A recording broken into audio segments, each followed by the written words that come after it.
Are we ready? Ready?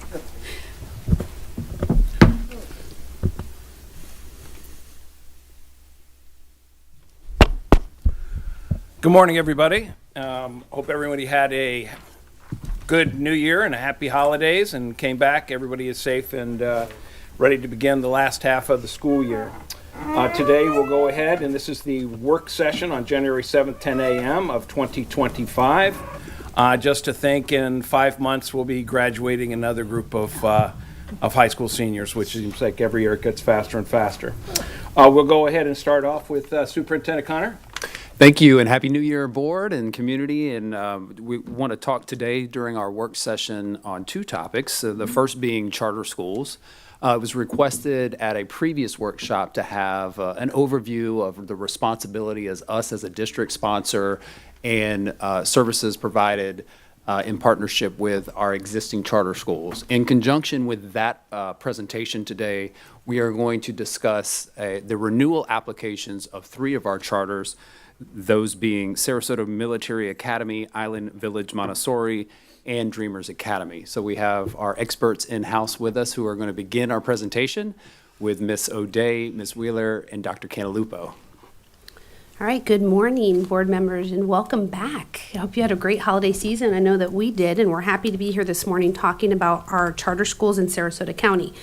As far as our agenda goes, we're going to look at 5 main areas, starting with the profile of our charter schools. And for our existing board members and those who have been in our district, you're pretty familiar with that, but giving you just an updated look at the profile of our schools to include their performance data. Also having our new board member on board, this will be a really good overview as well, starting at the beginning with the profiles. We're then going to look at our sponsor responsibilities, which is heavily focused on what the state is mandating, but also we want to share things that we want to do and are doing that are well above the responsibilities that are mandated by the state. We're going to discuss the authorization process. You guys are mostly familiar with what we've done as a district, but there is a new authorization process that involves the state. So we'll be able to look at both of those and how that plays into what we do or how it does not, and what's the difference in that information and process. We'll be looking at our new offerings, again, focusing on what we want to do more than just mandated support, because obviously charter schools or district managed, they're all of our students, and it is our goal as well as our charters to provide a high quality education no matter what school our children are in. So we'll talk a little bit more about that and the path we're paving there.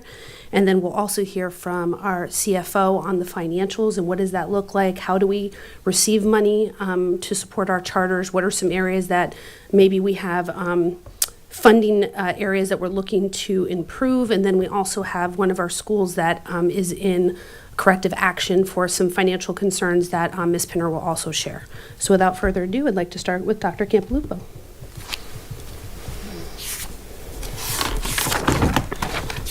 Good morning, everybody. This has all changed. It used to be green.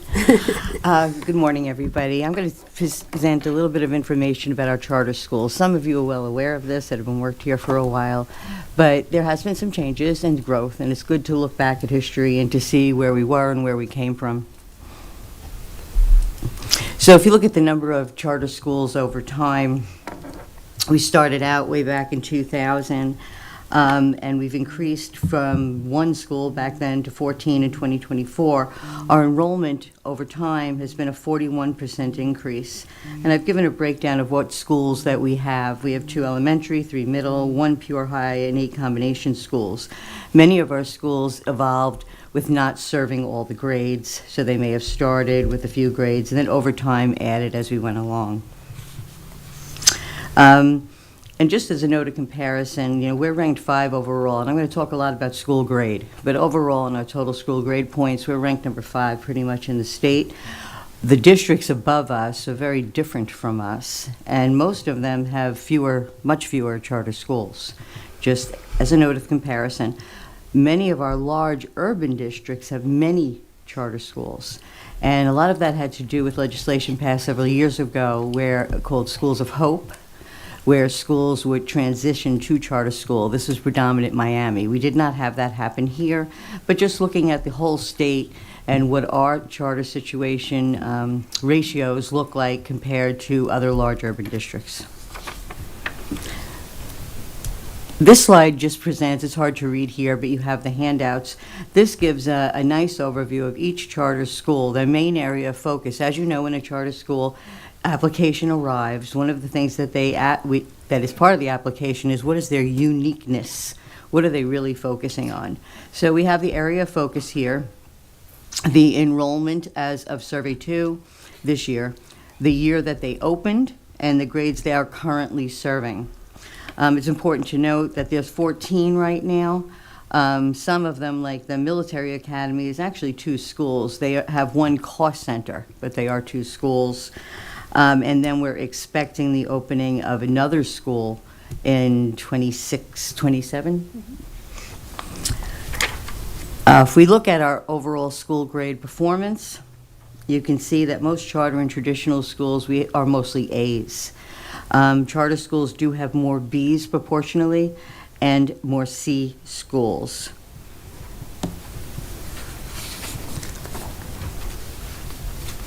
So if we get down to the history of grading, and if we study this, we can see that there's 4 schools over the years, and of course 1 year is missing because of COVID, the year we didn't get graded.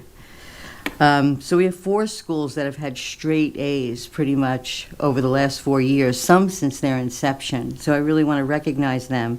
That's SSAS, Sarasota Suncoast, Student Leadership, and the State College of Florida. These are straight A schools. They've been that way most of them since the beginning.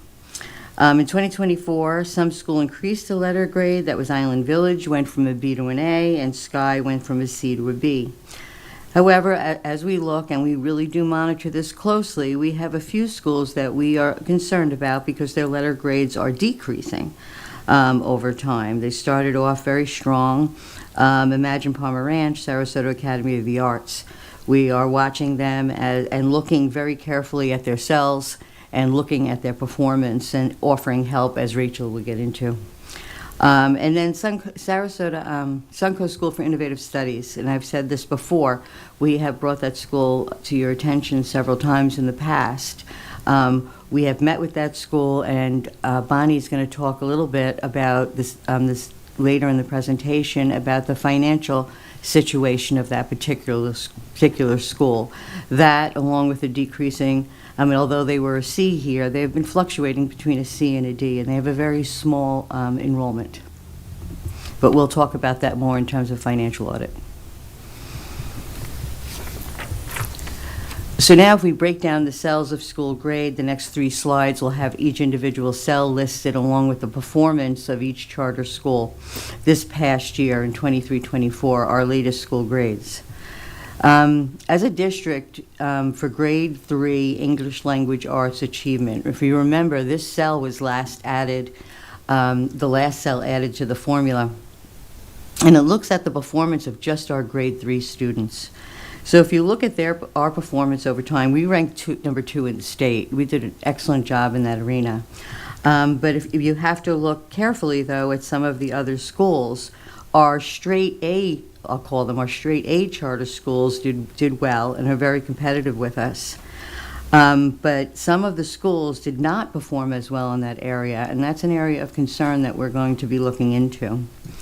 For English language arts achievement and regular English language arts learning gains, the district outperformed many of the charter schools, with the exception of those straight A schools. So yet another area we want to offer our support. Lowest 25%, the charter schools are very competitive with us. They performed well in that area. Their quartile is smaller, of course, but they were able to focus their energies there in that arena.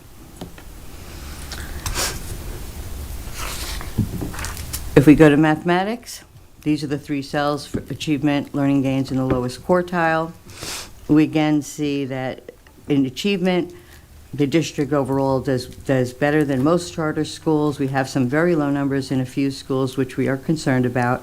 But we also have the straight A schools that are holding it up for charter schools, SSAS, Suncoast Academy Leadership, etc. Lowest quartile, charter schools were pretty competitive with us. They do well in that lowest performing group. Dr. Cantaluto, before we move on, just to highlight, when we look at the blank cell under Dreamers Academy, that is not because they didn't earn any points. It's because they didn't have enough students in that subgroup. You have to have 10 or more to actually, for those scores to count. So it's omitted from their school grade calculation. And that would have been true with any of our schools. The next slide is science and social studies achievement. Science is an area of concern. Charter schools perform, for the most part, less strong than we do in our traditional schools, so another area that we'll be looking into. Social studies, we all fared, traditional and charter fared very well. We're pretty high performing in the social studies arena. And then finally, acceleration. So just to take a look at these numbers, middle school and high school have different acceleration calculations. In middle school, many of our acceleration points are based on students taking algebra, right? We have a clear pathway in mathematics. It was set up years ago for the advancement of students through higher mathematics as they enter into middle school. This is an area that you can see, with the exception of Island Village, our charters aren't as strong as we are. And that's something that is of concern that we had begun this year talking to them about. Although every year we have spoken to them about school grade, this year we're making a very strong effort, and Ms. O'Day is going to talk more about this, but leading or providing pathways for them to accelerate their students earlier. High school acceleration, although there's only a few schools, pure high schools that we're looking at here, but you can see that the Sarasota Military and the Imagine School at Northport are far behind us in high school acceleration. We offer many more offerings than they do. So we're going to also be asking and talking to them about what are different ways that we can accelerate students in high school. If you look at the entire district school grade, you can see the one area that keeps us in that 5th position is acceleration. So that's something that is really handled, as we handled it, is reviewing our scheduling, our master scheduling, and making sure we start putting students as best we can, if they can absolutely achieve this, put them into advanced courses earlier. But it takes a number of years to set that trajectory up. But it is something that we're talking about, we're looking at with charters, we're offering our help. And also, I have to say, though, it's a delicate balance, as you'll see as the speakers go on, that we can't mandate curriculum in charter schools. We can offer, we can provide assistance if requested, or we can offer, and we'll always, we've done it in the past, we can do it in the future.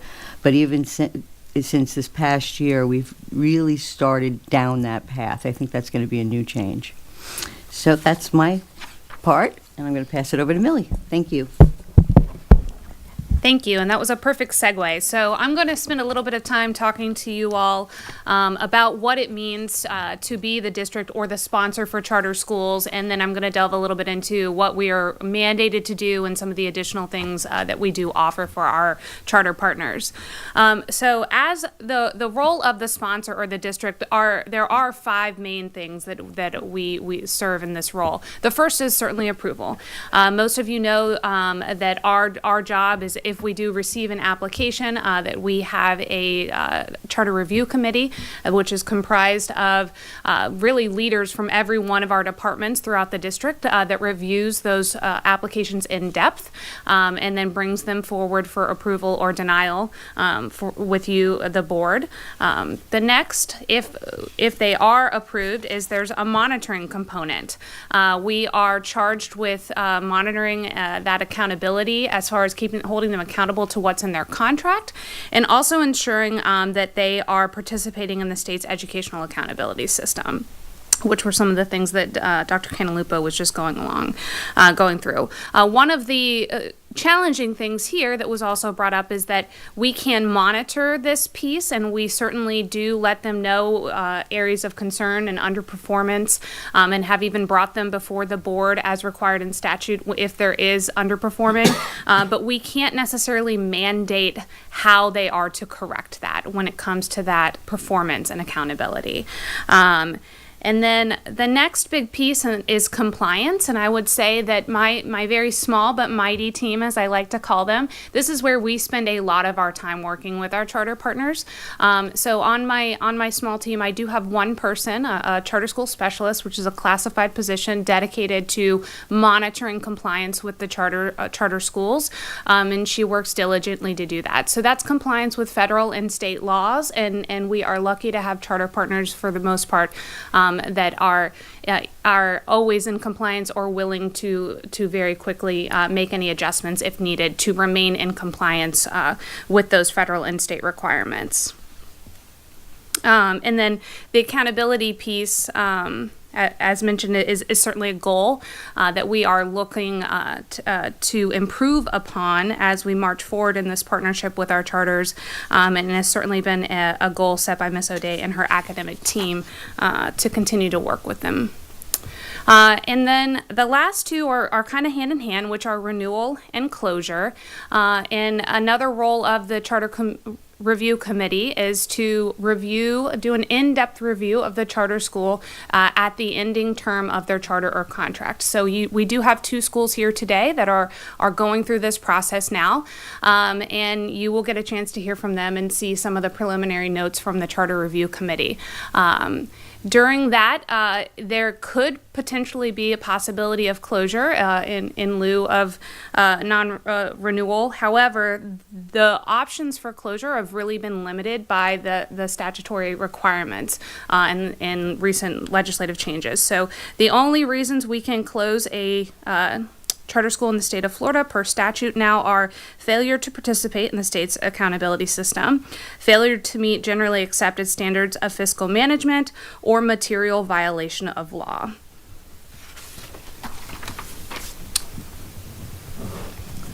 All right, so out of those roles, there are a few things that are very clearly outlined, almost bulleted in the statute, which we are required to do. So you will hear later that we do collect an administrative fee from our charter partners, and with that fee, the statute does outline here are the things that you sponsor must do. And so a couple that I just of note that I want to highlight is we are required to do their FTE and data reporting services. So they do the input, but we assist them with guidance and cleanup, and we do the actual reporting to the state. And another piece is that we are considered the LEA for all of our charter schools. So because of that, we are required to provide ESE administrative services. And there are a few items here that are highlighted that I will let Ms. O'Day speak to. So the ESC Administrative Services is a good example of just some conversations we've had either in one-on-ones with the superintendent and board members or with myself regarding what are things we're mandated to do but maybe are a strain on our current staffing. So administrative services for sure is an area right now that we're contracting psychologists that are retired to handle that caseload for our charter schools for initial evals. So that's an additional cost that isn't quite covered under administrative fees, but that we are mandated to provide. Additionally, the teacher certification data, the certification process for teachers to keep up their certifications, add certifications and drop is another big lift, and that was added to our HR department around 2 years ago. There was a staff added to the department to manage that specifically for charter schools. And then when we think about federal grant management, when we redesigned strategic improvement multilingual learning, we did put a staff member there that handles our equitable shares not only for private but also for charters. So just some areas of things recently that can resonate with you regarding our mandated services and how we've managed that with additional human capital or contracted services. So outside of those mandated services, we do also provide several additional services to our charter partners. And I will say, I really always stress the partnership that we have with our charter schools in our district.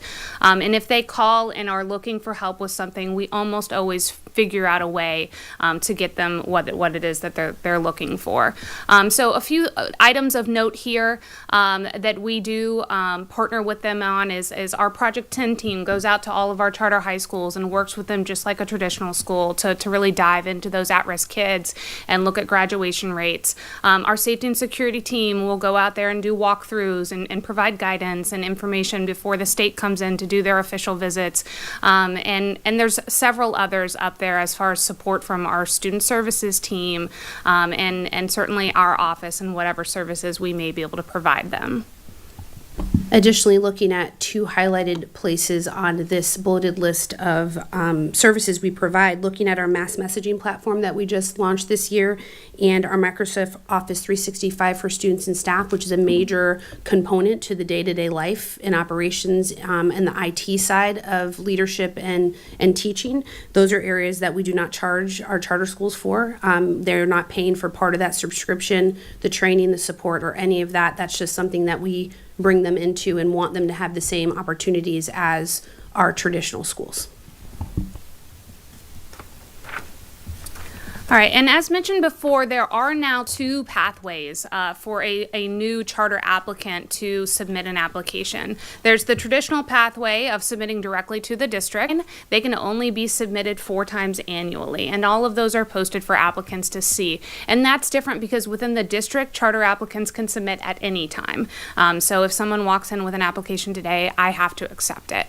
I can't mandate when those are permitted. Another item of highlight to note that's different is that if an applicant submits to the state, they do provide a copy to the district where they are applying.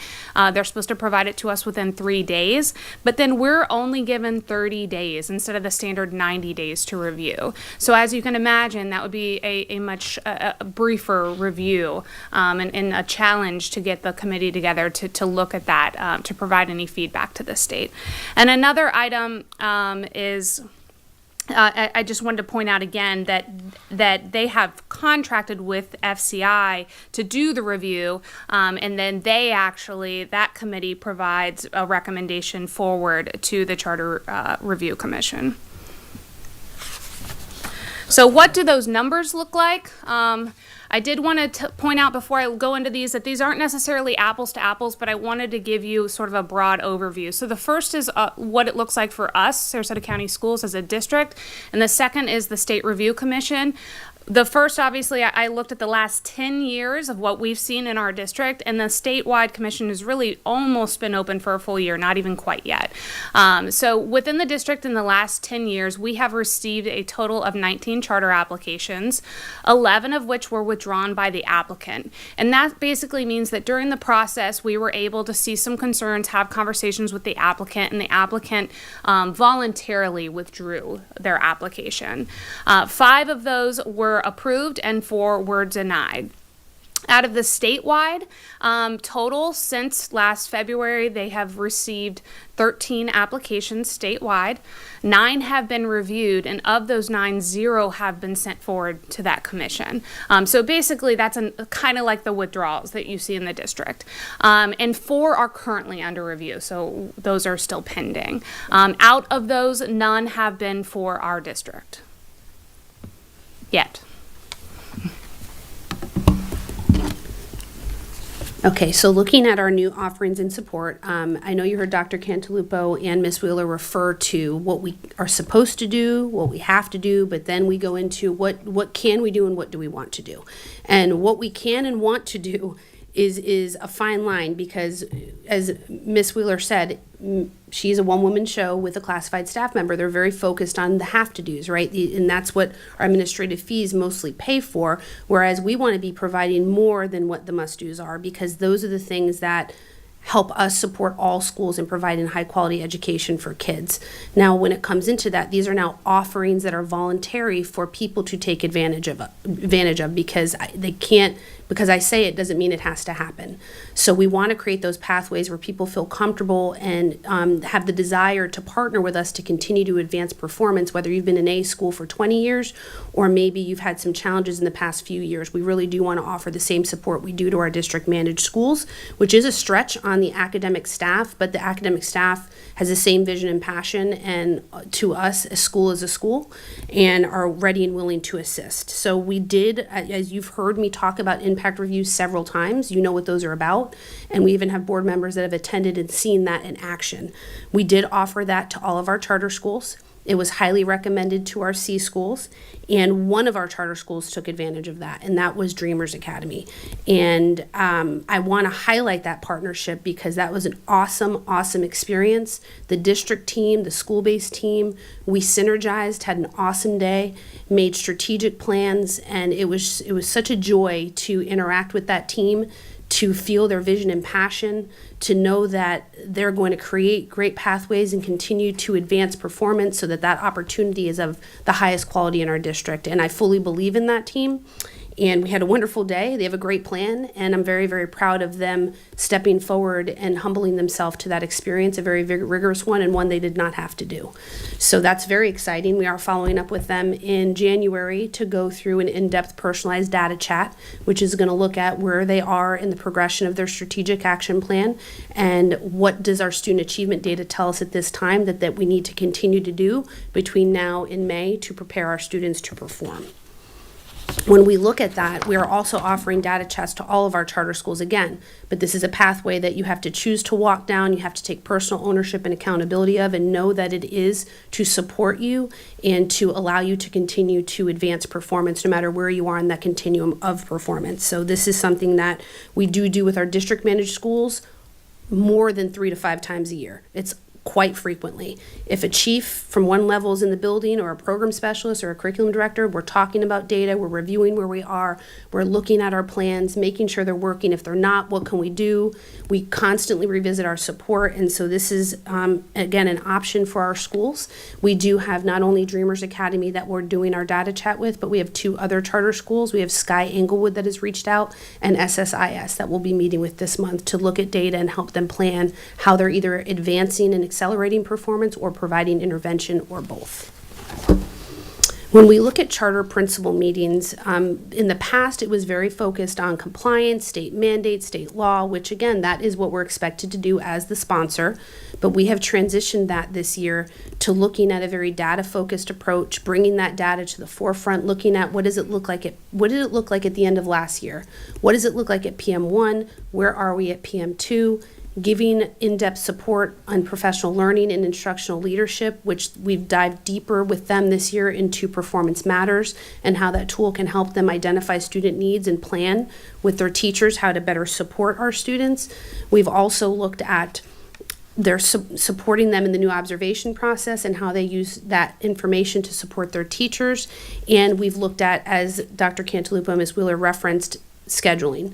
Master scheduling is very, very important. The superintendent brought that focus here because that, like any schedule, dictates the effectiveness of the day and allows all stakeholders to maximize their efforts to support students. So we did bring in our master scheduling protocols, shared our handbook, we presented on acceleration and our curriculum guides for advancement and intervention, again, making sure that they're aware of all the tools and all the pathways that they can use to revisit what they're doing and continue to advance performance. That has been what we've done thus far at our charter principal meetings. I do want to highlight the charter principals versus the district principals as far as where they are with what we've shared and done is very different. This is where we're starting with our charter principals. We started this last year with our district managed schools. So although information and support is not, we're moving faster, we have more going on. It's also pricking the pathway that is most important for opportunities for our charter principals to identify what they need. Because again, they don't have to walk down that pathway. We have highly recommended things that we think are major game changers, and we're starting with that with our charter principals. And it's been a pleasure making connections with our charter principals. The staff enjoys working with them. We've had very positive feedback about the meetings this year, and we'll continue to make sure that we're meeting them where they are. We don't do those meetings together with district managed principals because, again, we're in very different places, and we want to meet our charter principals where they are and make sure that we're giving them the most important things that they need with the time that we have. When we think of professional learning, it's kind of the same concept where in the past, and they still do this, in the past it was heavily reliant on creating their own professional learning at the school or seeking contracted services because we had a dormant professional learning department and we had some pop-up learning opportunities, but it absolutely wasn't covering the needs of even our district managed schools. So people were relying heavily on outside opportunities. They can still do that, but we also they have access to our professional learning catalog that now currently has over 150 professional learning opportunities, and it is organized by our employee group. So they have full access to that and can attend that right along with our district managed school staff. And now Ms. Pinner.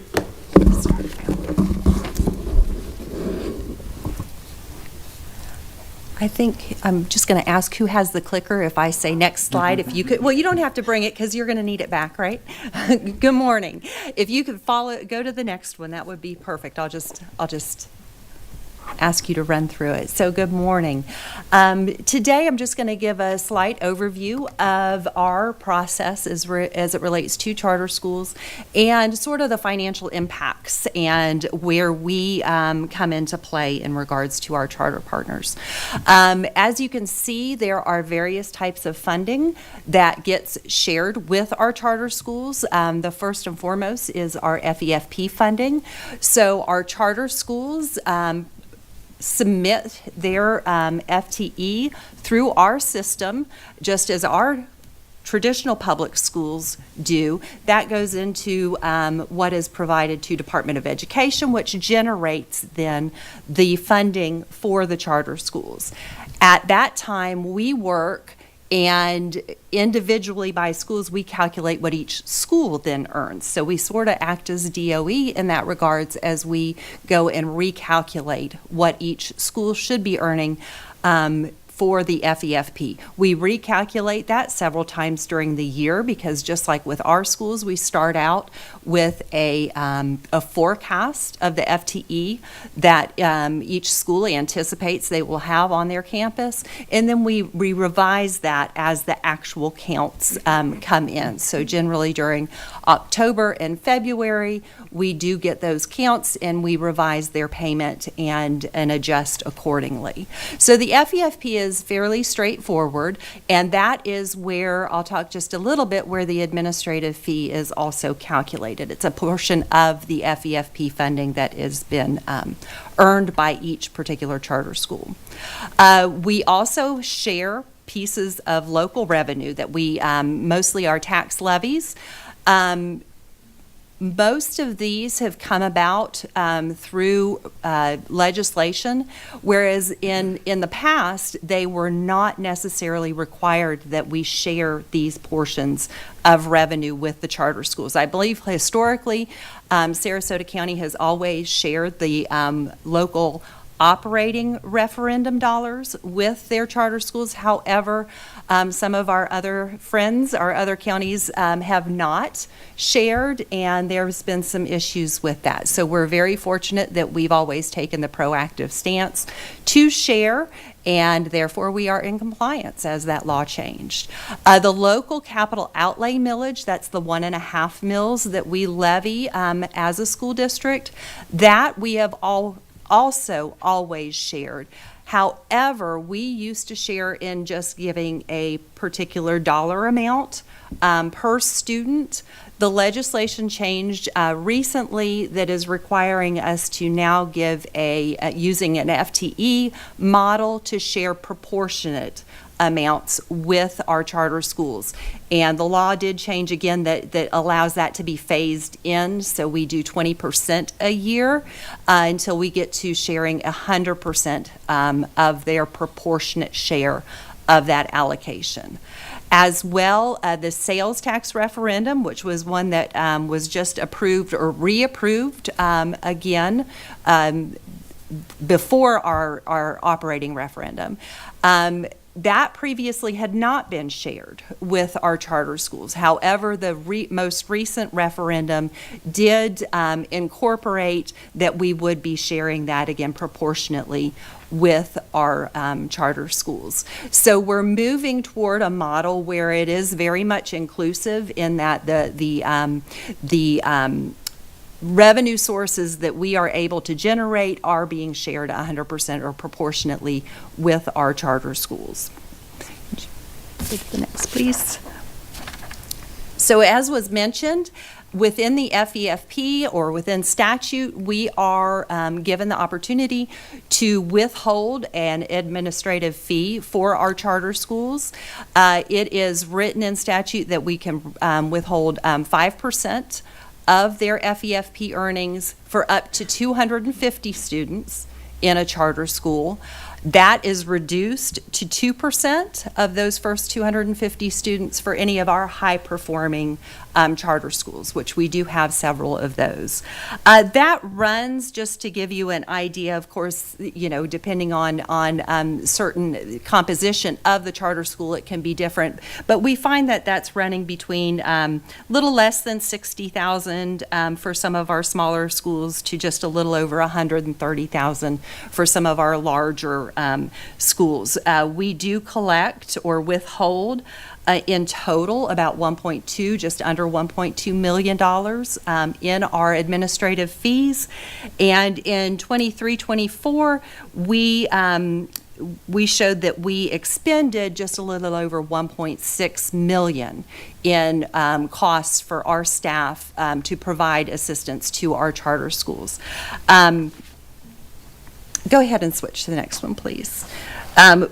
Our administrative fee, we're not a cost accounting type agency where we all have daily work logs that tell where our dollars go, where our salaries should be charged. So we really use some high-level estimates, which I believe are very conservative as far as determining how our time and effort is spent. So, for instance, I spend time supporting our charter schools.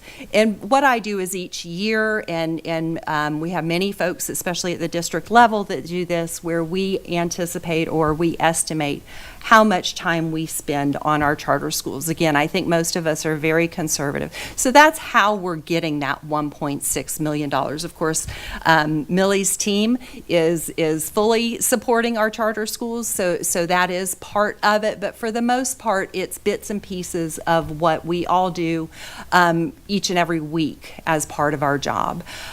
So again, it's not one thing that I can tell you. On December 6th, I spent, 10 minutes or 15 minutes or 2 hours on charter schools. So we do use an estimate. So again, we see that a lot of our folks are supporting our charter schools on an administrative side, or some, as Ms. O'Day mentioned, some very specific services with some counseling and other activities that get provided.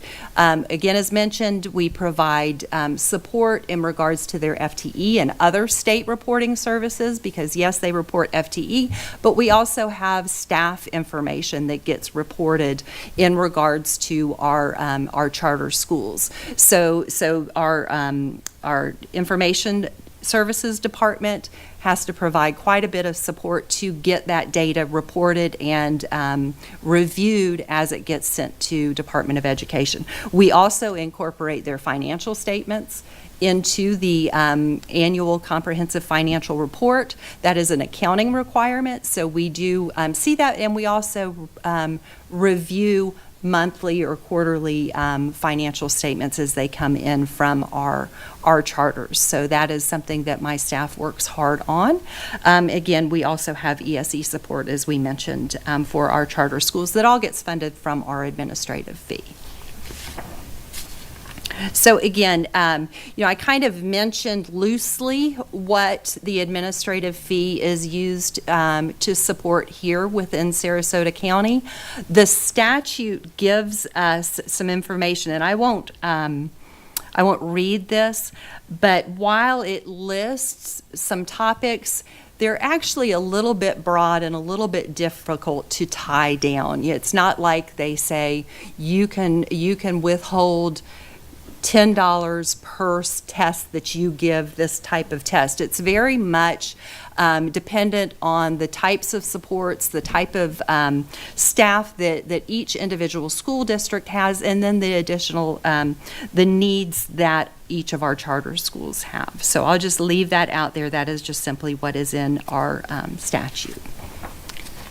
Okay, so the next I'm going to go on and talk a little bit about our one charter school, Suncoast School for Innovative Studies, that was reported in their financial audit that ended for June 30, 2024.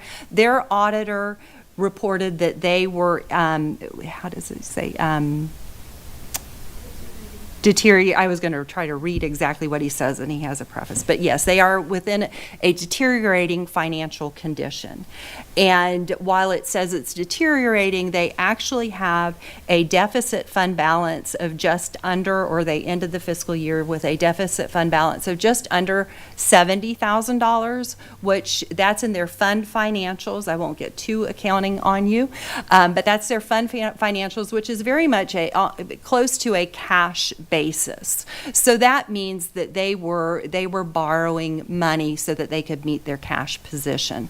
So again, they had a deficit fund balance of just under $60,000, but their net position, which would be more like the financial statements you would see at a regular, maybe an SEC type business, their net position had a deficit of just under $225,000. And the difference between the two is the second one actually brings in some fixed assets. So they get to take advantage of the assets that they have, such as buildings and computers and other assets that you wouldn't normally see in your fund financials, and take advantage of recording those assets, but on the same hand, then you have to report depreciation, which pulls it back down, and you also have to report some long-term liabilities that you would not in your fund balance. So again, the two are a little bit different, but we have always in school districts looked more at your fund balance simply because it's a true measure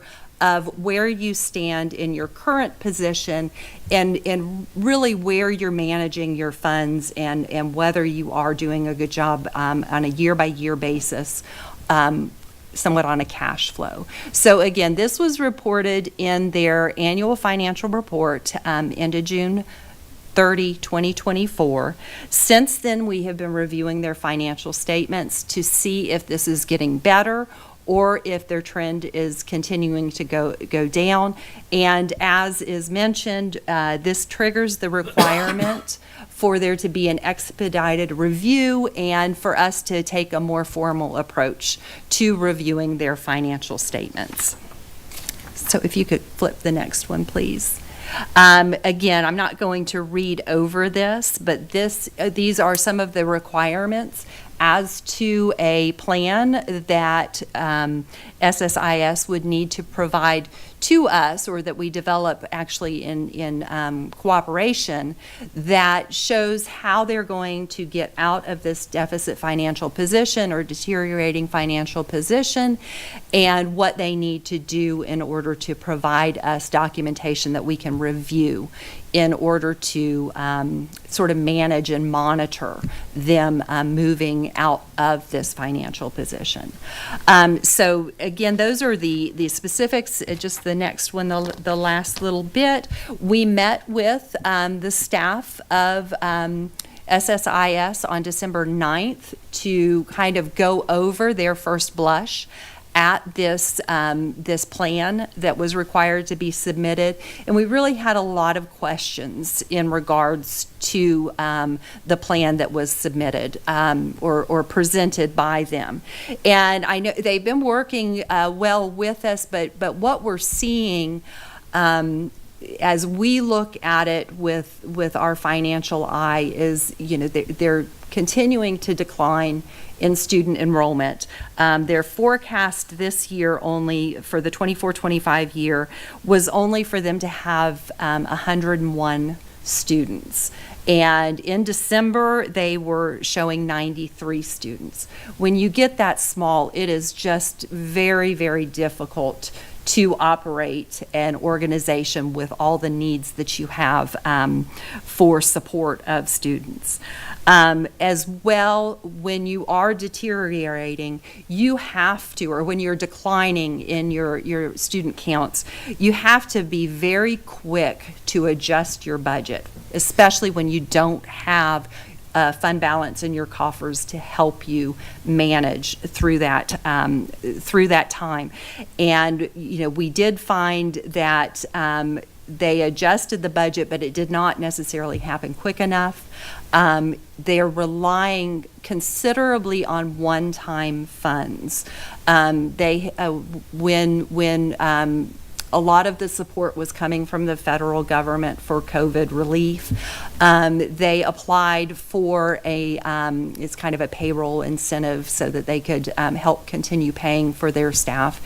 And that has been ongoing, and they're very, they are very assured that they are going to get those dollars, but we found that other entities have already received theirs. So the fact that theirs is lagging makes it a little bit concerning as to whether it will come through. But that is something, again, it's a one-time, one-time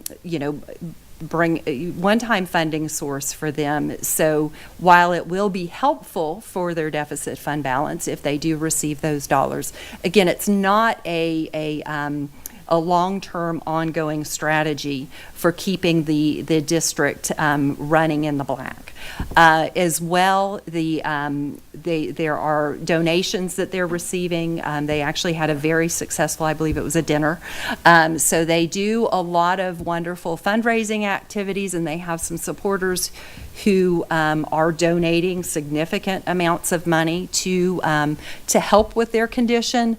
Again, as we look at it from a financial perspective, those are wonderful things, but that's really not a great strategy for continuation, especially as you continue to decline in student enrollment. So we continue to work with them on their financial plan. At this point, I believe that with the dollars that they are bringing in, that they will likely stay status quo, but whether they'll be able to rise out of these deficit balances, that's still to be seen. So we did provide the report to Department of Education to meet the deadline, but we still need to do some work with them to sort of button down this plan and work towards monitoring the plan to get them out of this deficit financial condition. So at this time, I appreciate that, Ms. Pinner. Board members, we've covered a lot of ground in the last 45 minutes, and we want to pause. I know you take time to adjust or digest and ask some questions at this point. So we've talked about the overall charter school profile in terms of accountability, some of the demographics, and the lay of the land in terms of how charter schools are here in Sarasota County. We've also talked about sponsor responsibility, and we appreciate Ms. Wheeler going over that in terms of what's new, in terms of authorization processes from the school district side, and now a new process through the state. And we talked about some connections with some academic enhancements and partnerships with the school district with some of our charter schools, and then just recently with the financials. So we'll stop there and allow you to ask some questions. Ms. Marinelli. Thank you. Excuse me, I've lost my voice for the last 4 days, so just bear with me, please. Could you go into a little bit more depth about the ESE and how you're providing the support? And when you mentioned you're contracting with school psychologists, because that's definitely a different piece. And, I always have been concerned with ESE and 504, whether it's a district-managed school or our charter school. So could you just go in a little bit more depth of that, please? And does that include 504?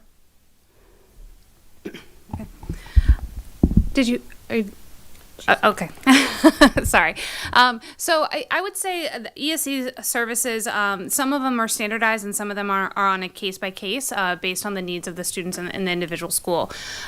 First and foremost, as you all know, the structure of our ESC department has changed a little bit and we have added some positions. Even prior to that, each of our charter schools was assigned what was then a compliance specialist, or now I'm getting it wrong. But they do have a point person at each, for an ESC point person that's assigned to each of the charter schools. And then in addition to that, oftentimes their ESC liaisons or the principal even will call me or our ESC department directly to discuss and consult on cases.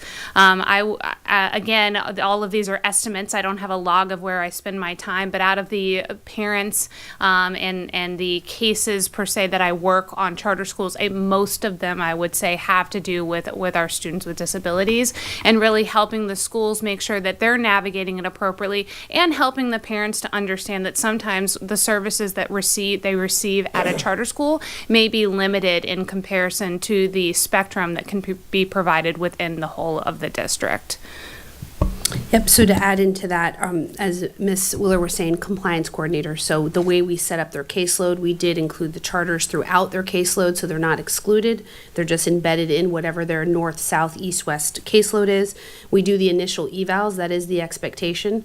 And then we also move into if we have any issues. So where things go wrong, whether maybe there were services that were supposed to be provided that were not provided, if we're violating FAPE, based on that student at that school.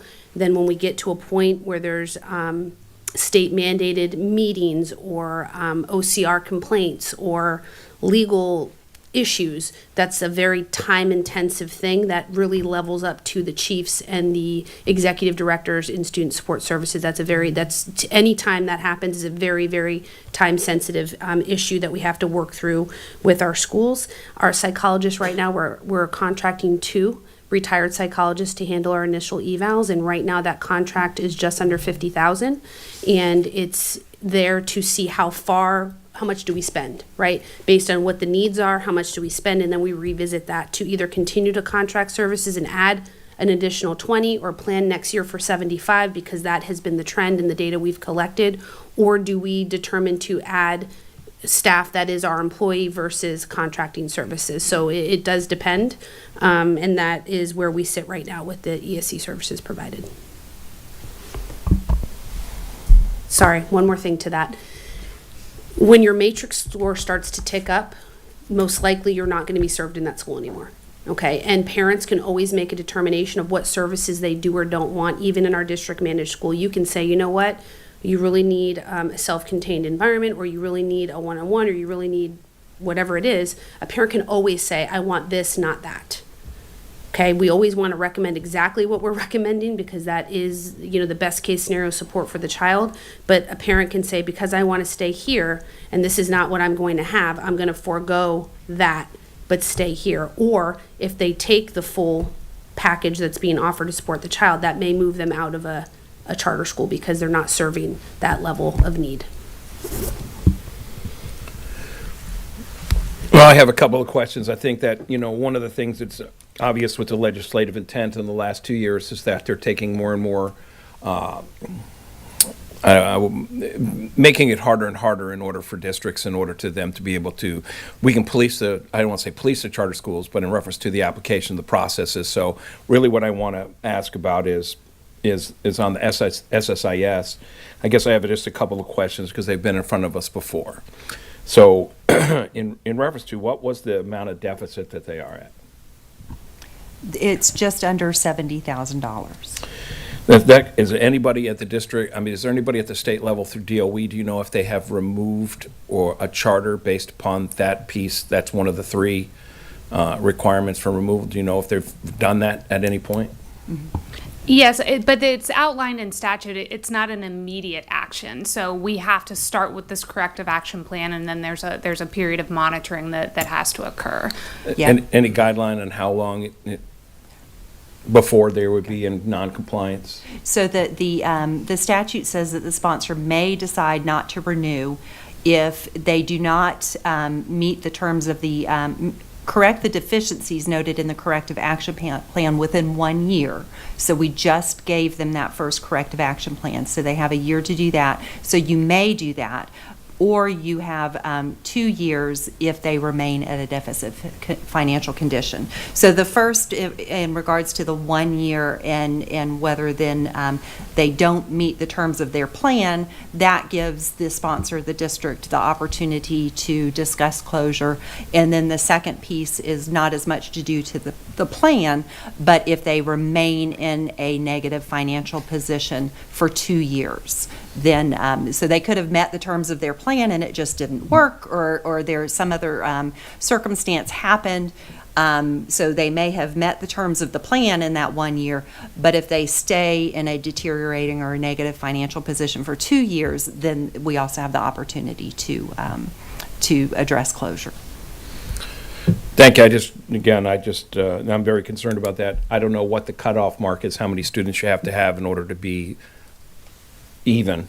I don't know what that level would be. I mean, they have a very nice facility there, but I don't know what it would be so that they're not acting at the deficit. But I mean, at the end of the day, I have full confidence that whatever plan you'll be putting into place, you know, that it'll assist them and what we're providing for them. Mr. Edwards? Thank you. There's a lot of information you guys threw out there. To sort of piggyback on the ESE discussion, do all charter schools accept students with 504 and ESE needs? Yes. I would say that is a very common misunderstanding. So great question, and thank you for asking. You're welcome. All charter schools essentially operate the same way we do under the choice statute. They have, if they have more applications than they do seats available, they run a lottery under controlled open enrollment, just like we do. And as a part of that preference, or as a part of that process rather, they actually cannot ask them during the application process if their student has an IEP or a 504. So automatically, you know, those students are included in that lottery. It's not until after the lottery that if the school were to receive an IEP and realize that the student may have severe needs, such as a student perhaps we would look at sending to Oak Park, that the team may convene and have a conversation with the parent and again work closely with the district and to consult with the parent on providing a better fit for that student. But yes, all of our charter schools do have students with IEPs and 504s. So I might be getting a little bit ahead of my conversation, because in just looking at a lot of the data, although you did throw up a lot of data slides, when we compare district scores and district grades to charter schools, one of the things that I noticed, for example, at Sarasota Military, they have such a high free and reduced lunch that I'm not always sure that we're comparing an apple to an apple. So when we're looking at score to score or grade to grade, is it the lowest quartile? Is it the same kinds of effects and populations that we're comparing? So before we get there, for Sarasota Military Academy, I apologize, but I'm trying to ask, because it's all about, from what you're presenting, we have, and this has been something that I've argued with my fellow board members on an ongoing basis, but a lot of us, the board is handcuffed. If we don't accept charter schools or accept applications and we challenge that and we want to take it to Tallahassee, then and lose, then we pay everyone's legal fees, and everything seems, and that's, you know, that's where I just differ with, I'd rather fight and bring truth to power. My fellow board members don't see it that way, and they make a different business decision. I don't think that makes us right or wrong. It just is how the decisions get made. But the fact is that choice is here to stay, and that train has left the station. The questions still, you know, how successful is the voucher program going to be? Those questions are up in the air. But what I see good things happening legislatively, where it seems, though, that although choice is here to stay, that the legislature's trying to find some financial relief where the mandates have gone a little too far askew, and we're starting to see some relief in those areas. I hope that it continues, but really where I want to go here is that you guys talked about a $400,000 delta between fees to costs. I think it was 1.2 to 1.6, and that's a $400,000 delta, which is all, I'm assuming, to Mrs. Penner's point, an estimate, because other than Millie's team, it's not full-time connected and you guys are doing estimates. But still a $400,000 delta. And what I heard from Rachel is that it's likely to increase, not decrease, because the need for psychological support, ESC support, all these types of things are starting to fall out of the woodwork. Because what I have noticed, and I'm sorry to ramble, but I've noticed that when I got here as a school board member to where we are now, it's like a 200% change in how much attention we're giving our charter schools, which I'm grateful for, because they are all our students, and that is what we should be doing, whether it's mandated or not. But what I really want to try and get to is a better place, and that's where I'm challenging this part of the conversation, is to quantify as much as we can. And I know Rachel talked about the contracted services. Is that 50,000 part of the delta, the $400,000 delta? It's not at this time. Okay, so what I really am trying to get to is the bigger delta between what's mandated, what we're doing, what has to happen, all of those things, because in my mind, I don't want to argue with my fellow board members. I want to be able to say to them, this is why it should go on our legislative agenda. When we want to contract our lobbyists to fight for a relief in mandated coverage, that's what I want to get to. And I don't want to argue with them. They seem to be nice people most of the time. So I want to argue the actual dollars and cents about these unfunded mandates and the needs from the charter schools that we are going above and beyond cost this, and we need relief. That's where I want to get to. So I'm done. Ms. Barker? Thank you.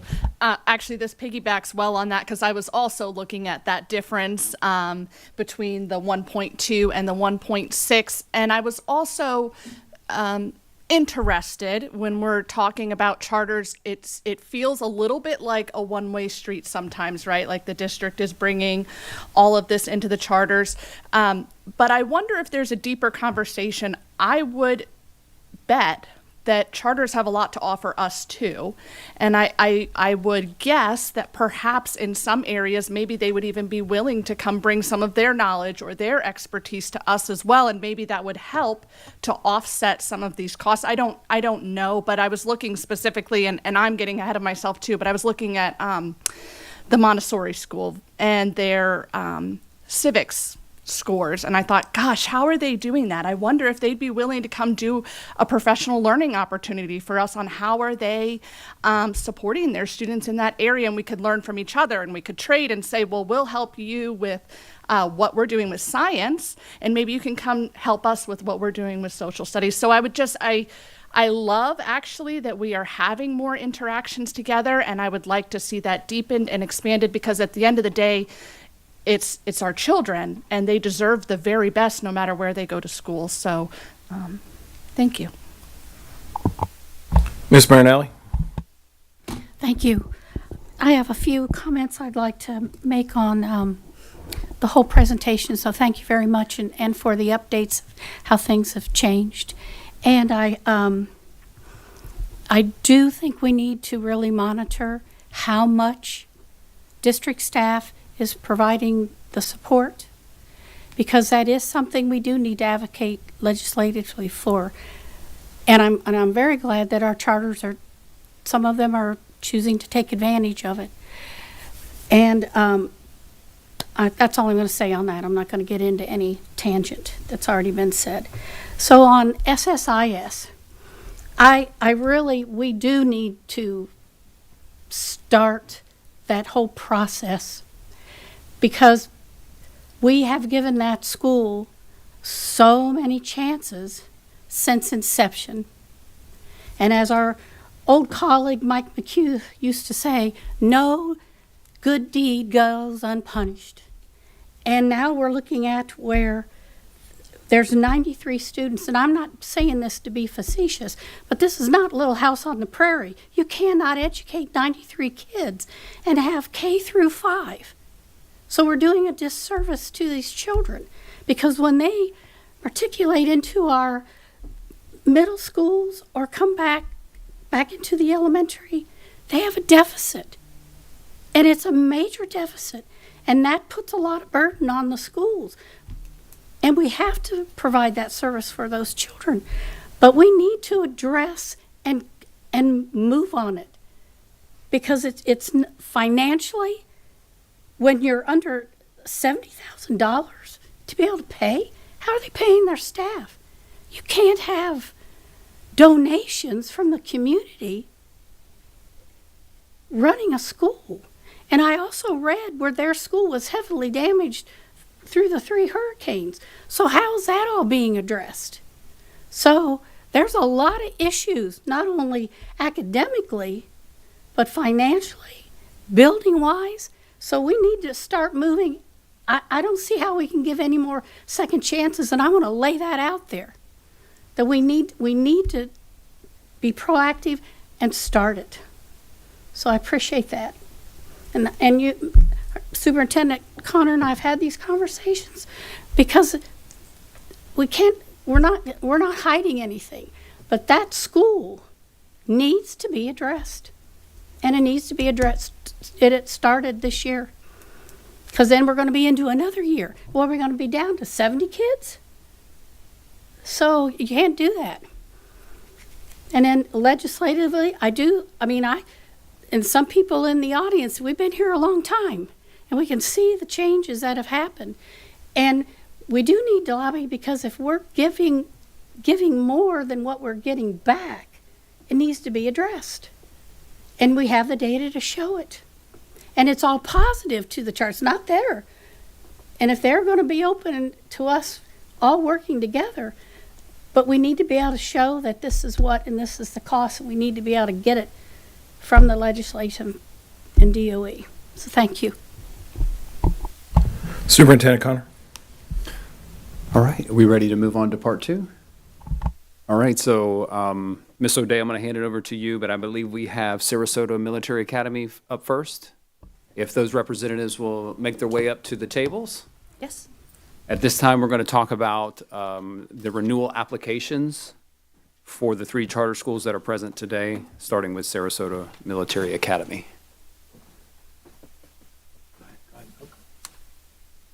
Dr. Cantalupo, can you just give us just kind of a starting, or Ms. Wheeler, just an opening regarding what the application is, and just a high-level overview before our presenters? Absolutely, thank you. The renewal process is actually one of the few things that is not yet standardized by the state, but we do have a local document that really mirrors the standard application process. It's just a little bit shorter, and it provides the charter school an opportunity to reflect on what they've been doing during the terms of their contract, and then to provide us with recent data and any new and exciting things that might be on the horizon coming up that the district should be aware of. And then the team, the CRC reviews not only their application, but because everything is digital, we can really do compliance reviews from our desks. So we dig into some of their files and their financials. And again, members, leaders from almost every department in the district look at that, and then we come together as a team to discuss. And then this is just an opportunity for this charter leaders to come here and present to you, the board, to also let you and the community know the wonderful things that are going on at their school. And then after this, in the spring, we'll come forward with a full review from the Charter Review Committee and a recommendation, and there will be a formal vote to move forward with a new contract for these schools. So, go ahead. Yeah, absolutely. I just wanted to ask everybody as we began if you would explain who you are, your role, and what I was you... going to do that. You're good. No, you're good. So first today we have Sarasota Military Academy, which is one of our oldest and longest standing charters in the community. And they obviously have a very unique thing that they offer to their students and to their community. So I'm going to ask that they introduce themselves, and then they have prepared a short presentation for you, and there will be an opportunity for you to ask them any questions. Well, good morning, excuse me, and happy 2025, Superintendent Connor, directors, and CRC Review Committee. I am SMA Colonel Christina Bowman. I am the head of school for the high school campus and the CEO. I have been with SMA since 2009, so I've seen many, many changes, worn many, many hats, and look forward to continuing our partnership. And before we continue, I want to say that in the past 3 years, we have felt more support from this district, looking at Project 10 data. I'll get into that a little bit later, professional development opportunities. But in the past 3 years, as you have discussed, we have felt more support and services to help become that A school that we know we'll be able to come to. Good morning. My name is Dr. Cheryl Corwin. I am the head of school at the Prep, which is the the middle school portion of Sarasota Military Academy. I have been in charter world for many years, going back to other schools in this district, and been an administrator not only prior to being an administrator at SMA, but also an administrator in Hillsborough, Manatee, and Hillsborough County. And I want to piggyback on what she says. You are very supportive of our charter schools. I have had the opportunity to be in other districts, but this school and the school board, we really appreciate your support. And we're looking forward to our renewal. Hello, happy 2025. My name is Jennifer Katina. I am the ESC liaison and also the ESOL liaison, and I have been at SMA for 15 years. And to piggyback on what they said as well, I started 15 years ago in the ESC department and have seen an increase of incredible support throughout the years. So I thank everybody for that as well. Good morning. I'm Thomas McElhenney. Thank you. Thomas McElhenney. I chair the board of directors at Sarasota Military Academy. I've been a business guy for 40 years in Sarasota County. I've also had the pleasure of sitting as an elected member and chair of this board. The Sarasota County School Board. I taught at the university level for 3 years, and I was a Marine. So there you go. That's the package. Sir, once a Marine, always a Marine. Hoorah. I'd also like to also bring to your attention Dr. Corwin. This is day 2 of her position of head of school. She has been the assistant head of school for 1.5 years, so she is on day 2 and, trial by fire, and she knows everything in and out and was a very large part of the submission. So if you want to get started.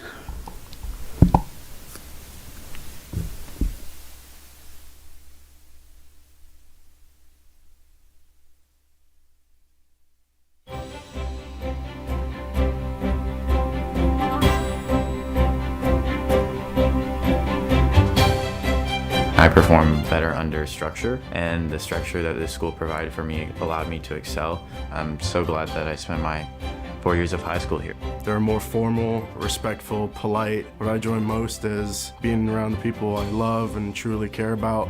We all are family here at SMA. I was excited. I was like, oh, military uniforms, it was my thing. And if you do want to go to the military, this is the place to be. But if you don't want to go to the military, this is still the place to be. I was put on a team that immediately welcomed me with open arms, and that's when I knew I was immediately hooked on the school. I currently never want to leave SMA. I'm really excited. I think I'm actually setting myself up for success.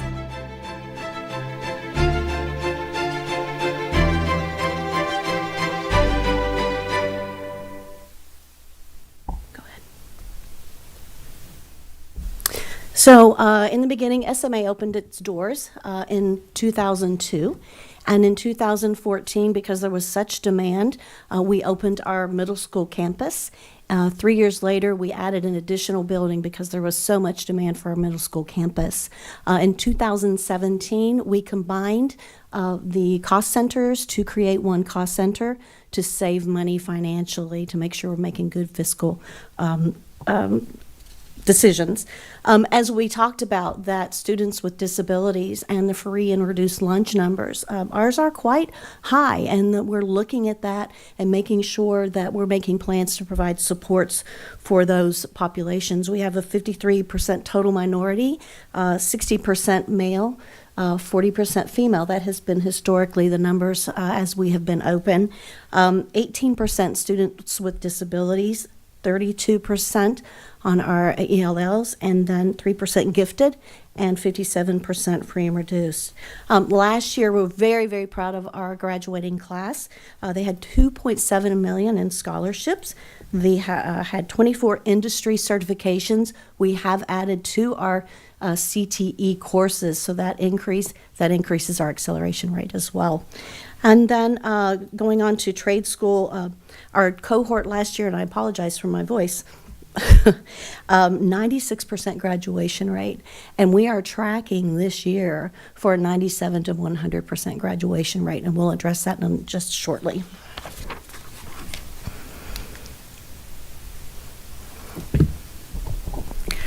Well, part of the prep this year, we are the first and only school in Sarasota County to be part of the Leader in Me. It is based on Stephen Covey's 7 Habits of Highly Effective People. We address this every day in advisory, but also every student, and every teacher has been trained. We have a lighthouse team of 8 individuals that include our support staff, it includes our administration, and it includes our teachers. So every day the students are learning these highly effective habits. We have seen an increase in their academics.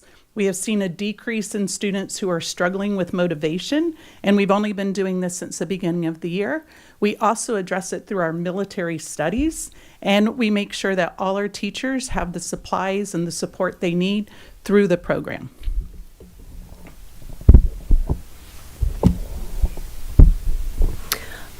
We opened our doors, as I said, in 2002, and our foundation is based on JROTC, these 7 core values, the 7 Army core values, which are leadership, duty, respect, selfless service, honor, integrity, and personal courage. We walk the walk and talk the talk. Not only do we expect this of our cadets, but we expect this of our staff as well, and holding them to high expectations. It is not an opt-in, as some of the high schools have an opt-in JROTC. It is a 100% JROTC program.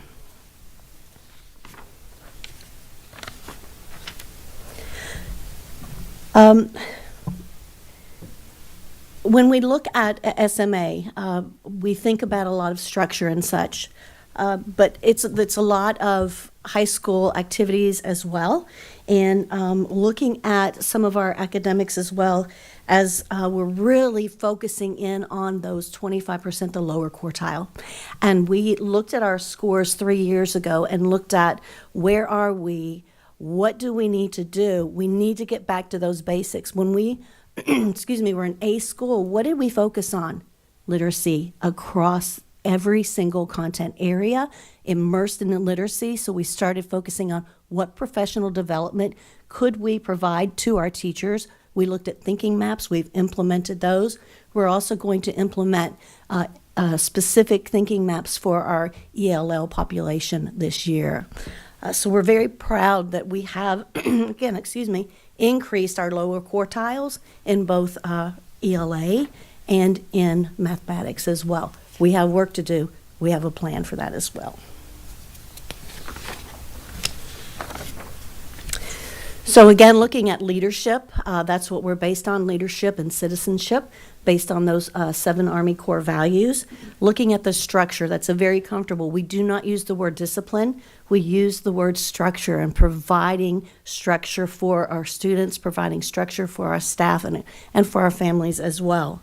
Looking at curriculum, again, we're talking about, we do follow the district curriculum, but also we reached out 3 years ago to talk with the Project 10 team, and they made some very, very good recommendations as it's related to the acceleration rate. We added CTE scores, or courses.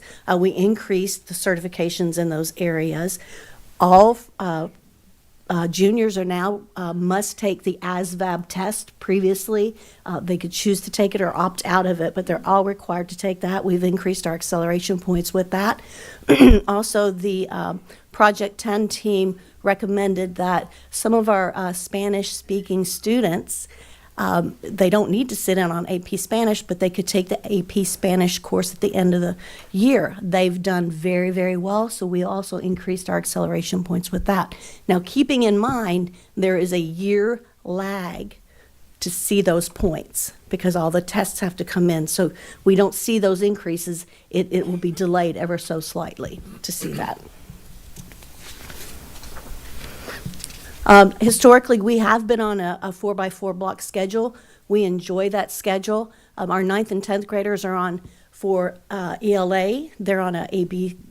We found that ELA throughout the year. So they are on an AB schedule throughout the year. They have JRTC one day, they have ELA the next day. And we're seeing that that is increasing our scores as well. We are very, very happy at the high school level to introduce the amateur radio. We did this years ago, but we want to get back with that, so we're really supporting STEM programs as well. We're very happy to implement that this second semester. Eventually, we hope to move this down into our middle school, which will help with middle school matriculation up to the high school. So we're very excited. We have received about $50,000 in grants to get this program started because it's not cheap. We're also starting next year a cohort for individuals who are interested in going into the service academies. It will begin with our 9th grade cohort. We'll look at that. We're going to provide assemblies, mentorships, look at any of the tutoring possibilities that are needed.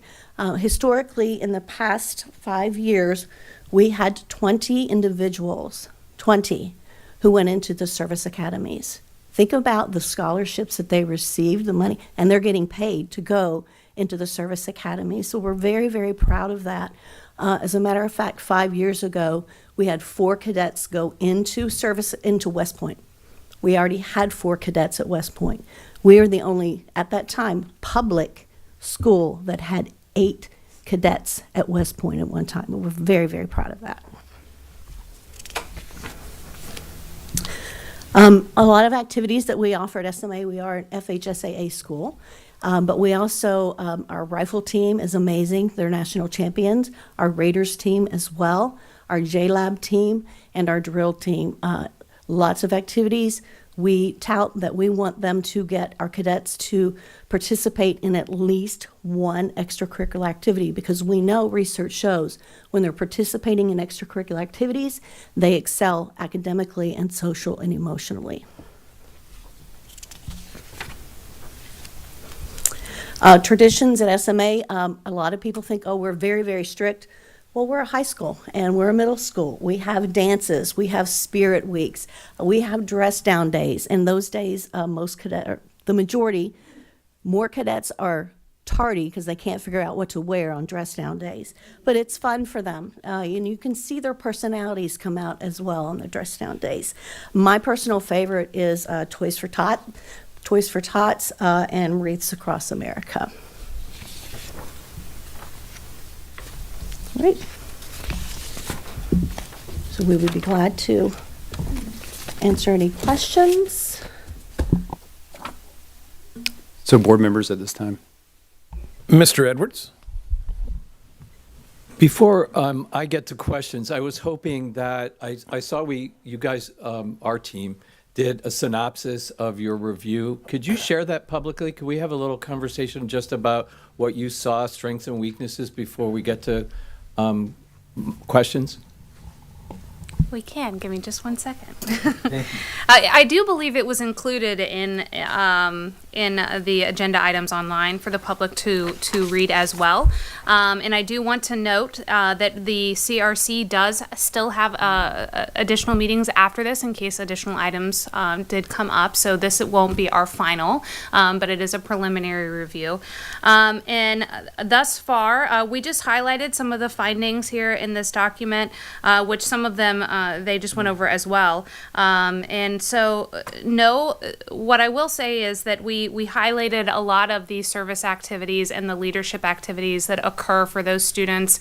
I don't think she talked about it, but if you haven't had the chance to visit the school, they do a formation every morning, which is just a really unique and wonderful thing to experience, and what a great way for the students to start their day. And so I think that carries throughout. We didn't find any major compliance concerns, a few minor concerns with some ESOL files, but that team did note that there weren't anything out of the ordinary that's commonly seen, little things at each school. No concerns as far as staffing. All of their ESE thus far was in compliance and in order.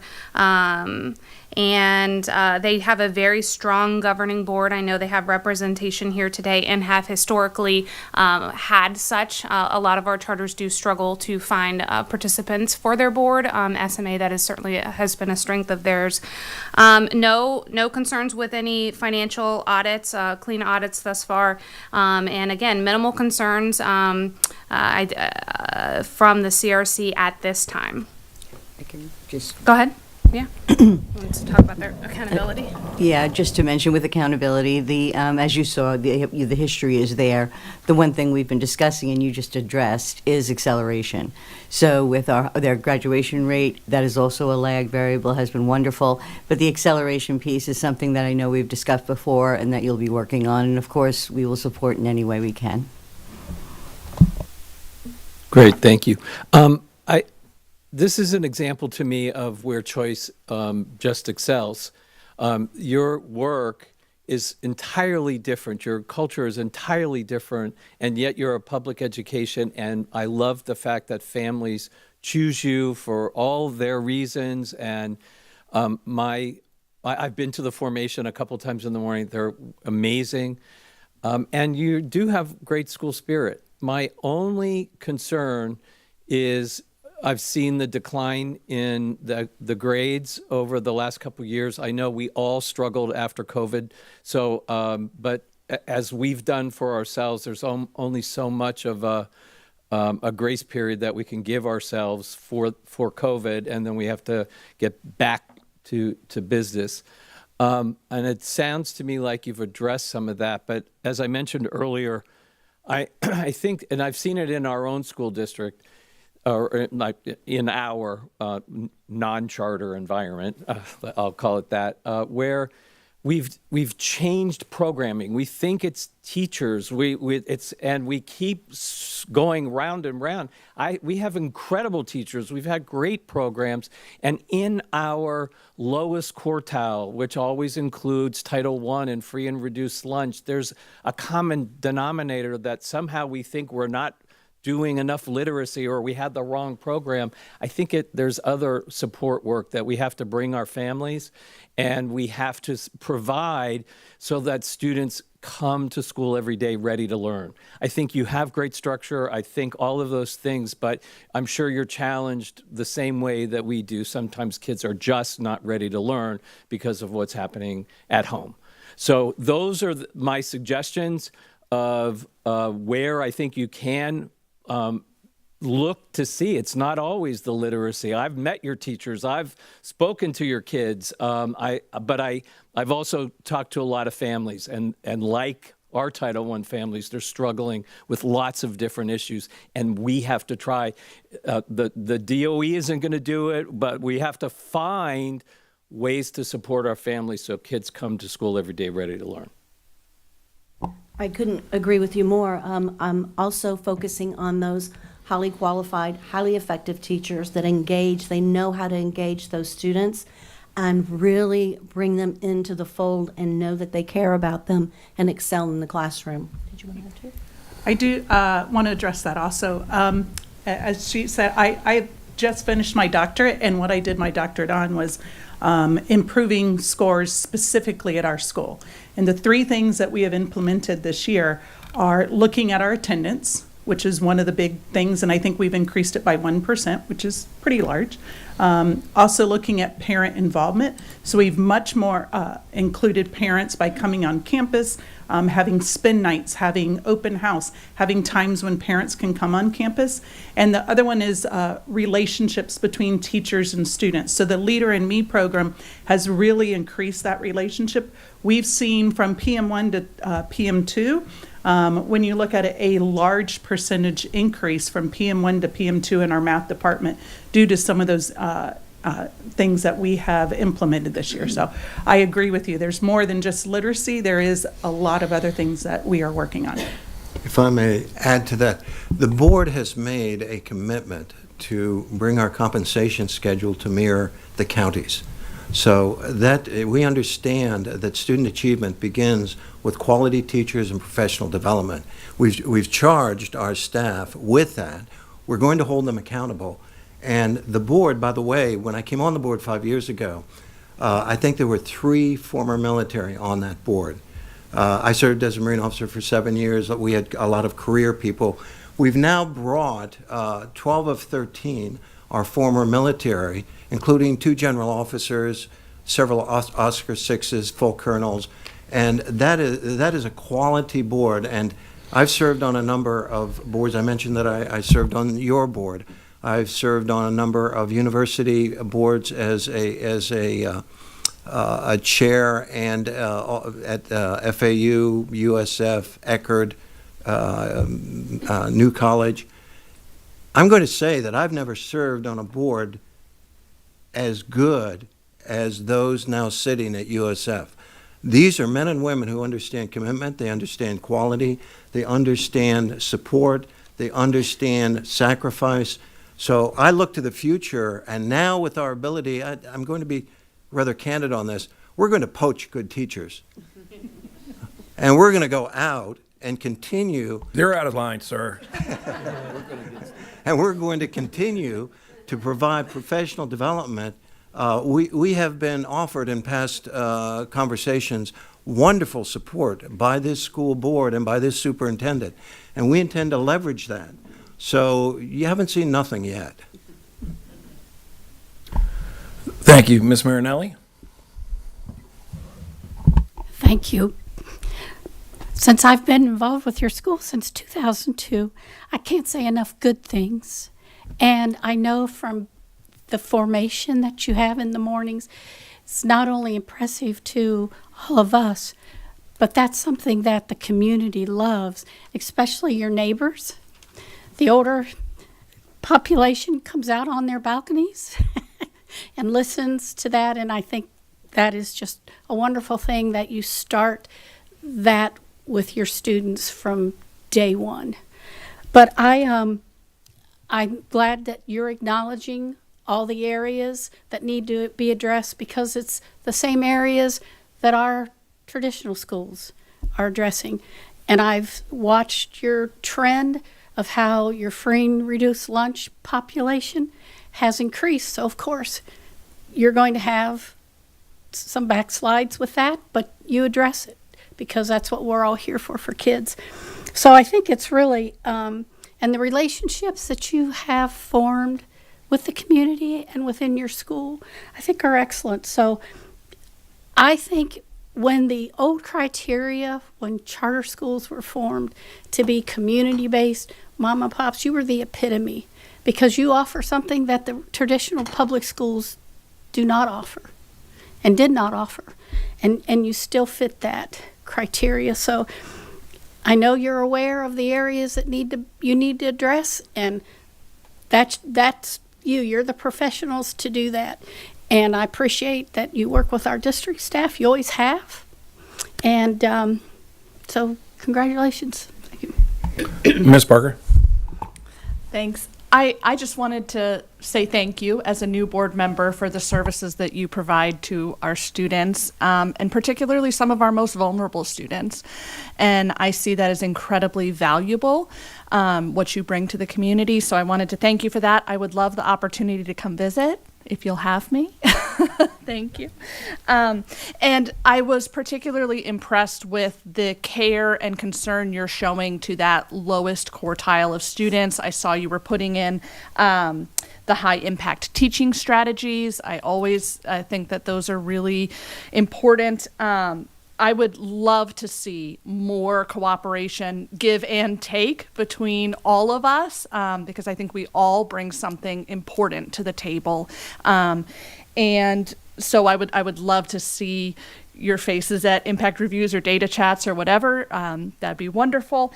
And then the other thing I had to add to sort of piggyback on what Mr. Edwards was saying about some of your neediest students, what sort of, social worker type options do you have for those students whose concerns really span far beyond just what happens in the school day, because very often it is an all-encompassing concern for students?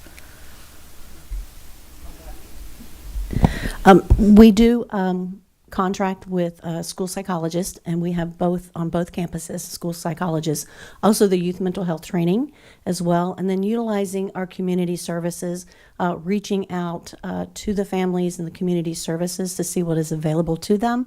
But, quite frankly, following up. Don't just send them on to a service. Follow up. How are they doing? Check-ins. Our Swiss team is just on both campuses is phenomenal.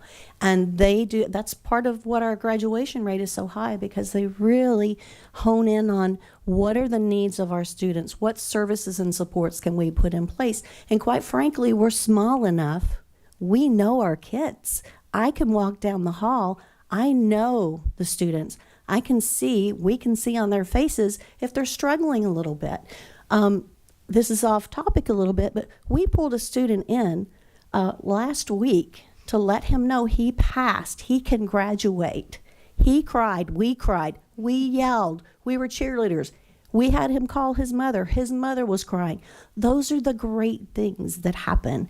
Those are the things that we're doing. And those are the supports that working collaboratively together, we can make sure that our students are successful. We also have that the support, outside support, as a high school does. But that Leader in Me program that we have seen a big difference in that relationships between the teachers and the students. So in the beginning of the day, that 20 minutes at the beginning of the day, those relationships are being built. So kids know, hey, I am appreciated here. I am loved here. I am cared for here. That goes very far with our mental health. Knowing everybody wants to know that they are cared for and that they are loved. I don't care how old you are. We all want that even as adults. So we really strive to show that. Many of our teachers, we also do coaching. If some of our students are really struggling, they get to choose a teacher, or a teacher chooses them to coach and to walk beside them, especially the second semester. Those who we saw some struggling going on, come the beginning of second semester, we're really going to focus in more on some of that coaching with our teachers and our students. I love that. I'm a former school psychologist, so you can imagine I love that. And I would love to see the data once the Leader in Me program has been implemented over time. I would love to see how that's working for you, because that could be something that some of our schools may want to consider at some point. So thank you for sharing that information with us. Absolutely. When it comes about. And I would just add, I was here when Dan Kennedy was principal at Sarasota High, and eventually went over there and formed it. So there should be absolutely no reason that you guys aren't an A. Absolutely no reason. You have the staff, you have the people, you have the commitment, you have the discipline of the students. Discipline of students leads to usually better grades. So I'm really looking forward to that. And in reference to, we all got the memo that was written, and we appreciate the due diligence that was put in there. That just a safety aspect is that you guys have always did your compliance. And what most people don't know is that I took out the executive director of the Office of Safe Schools, Damian Kelly, and we went to SMA Prep, and that was featured as one of the most basically as a compliant, the way it's supposed to be done school in the state of Florida back in the day. So continue the great work, and we truly appreciate that. As in Mr. Edwards and a lot of board members said, is that it's truly a niche. It's something that's needed, and our military veterans and the people that provide the service are at the highest, as far as I'm concerned, in my opinion. So thank you again for everything. Well, I'll close to say you were one of the first charter schools upon my arrival requesting a meeting with me. And in that meeting, we had a great conversation, and the first thing you were asking is, we need support.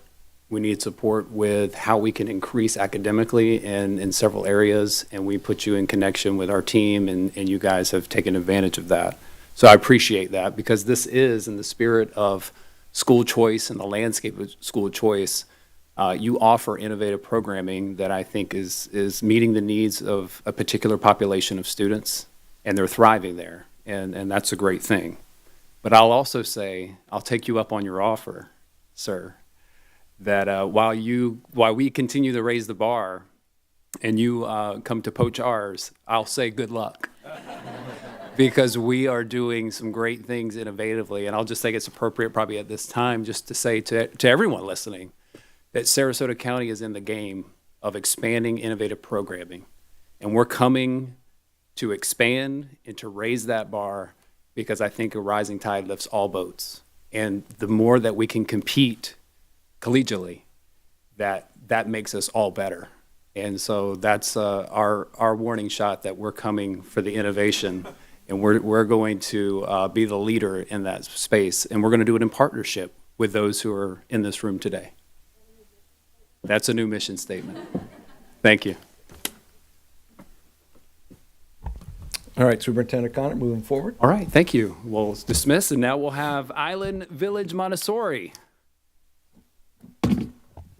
And while they're making their way up, I'll go ahead and set them up and give a little review of their application process. So Island Village, as they are coming up, is another one of our long-standing charters in the community. They are currently a K-8 charter school in Venice, and their unique educational offering is that they do offer a Montessori approach to teaching and learning.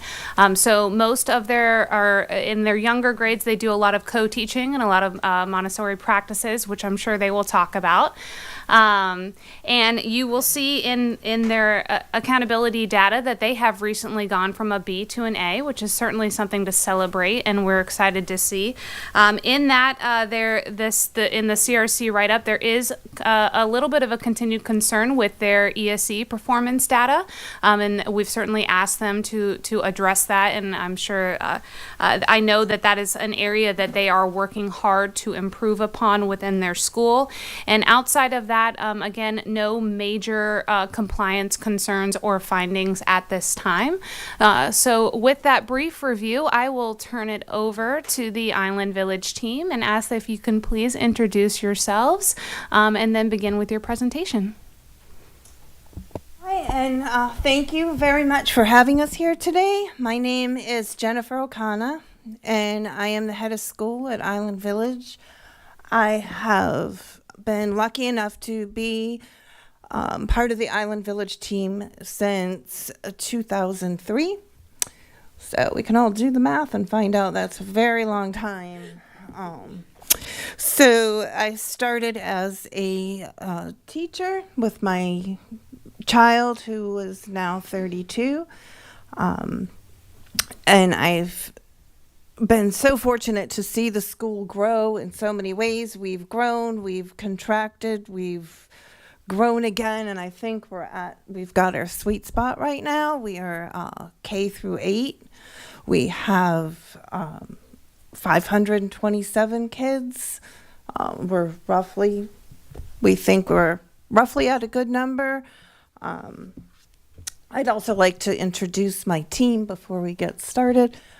We have the president of our governing board here is Michael Fingerly, and he's the only guy we allowed on the team today. We have Miss Amy Hadeen as our finance director, Miss Michelle Vitello is our HR and Operations Director. Miss Beth Gronland, we're very familiar at our school. Also, we're all first names, so sometimes I forget, even though I've been there a long time. Miss Beth Gronland is the assistant head of school. Miss Jennifer Sessa, she is our ESE and compliance director of human services. And Miss Cindy Flemion is our operating director and kind of our, not our operating director, I'm sorry, Michelle. She is our marketing director, as well as she helps facilitate families and teachers, getting them to understand the Montessori philosophy and to aid the teachers in setting up classrooms and just communicating what that is to our families and the community at large. So do we have our, can we start our, okay, so that just introduces our staff that we've brought here. Yeah, you can be in clicker. Okay.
For more than 23 years, Island Village has instilled the joy of learning.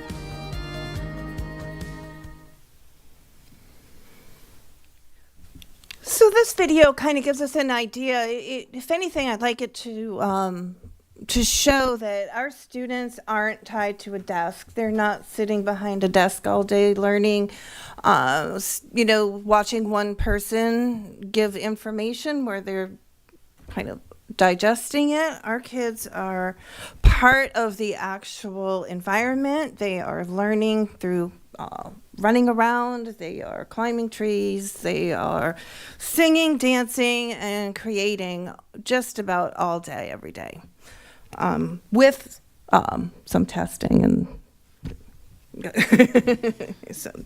so when you talked about the variety of choice in Sarasota County and how the excellent presentation that we just saw from our good friends at the Military Academy, a lot of our students articulate into that school and have done just fabulously. And you might think that we'd be on totally different ends of the spectrum as far as, a very artsy Montessori school grounded in the Montessori philosophy of, peace for all. Peace begins with children, world peace begins with children. But we are lucky enough to be the Montessori school for Sarasota County. We are so lucky that we are tuition free for kindergarten through 8th grade. We've been open and running since 2001. And we are very committed to offering a Montessori education to anybody in the community who wants that for their students. My oldest child went to Montessori school in Massachusetts and in Sarasota. And we paid, even as a teacher there, I paid, lots and lots of money for a quality Montessori education, and I was thrilled that our founder, Kim Elder, was able to make it a reality for this community, and I took advantage of it. Ready? Yes. Island Village has had 24 years of success combining the time-tested Montessori philosophy with the dedication to the arts and project-based learning. And by fostering creativity, independence, critical thinking, we're providing our students with the tools they need to thrive in our ever-changing world. The pictures here you see are our students who are actually engaging with the Montessori materials at a very young age.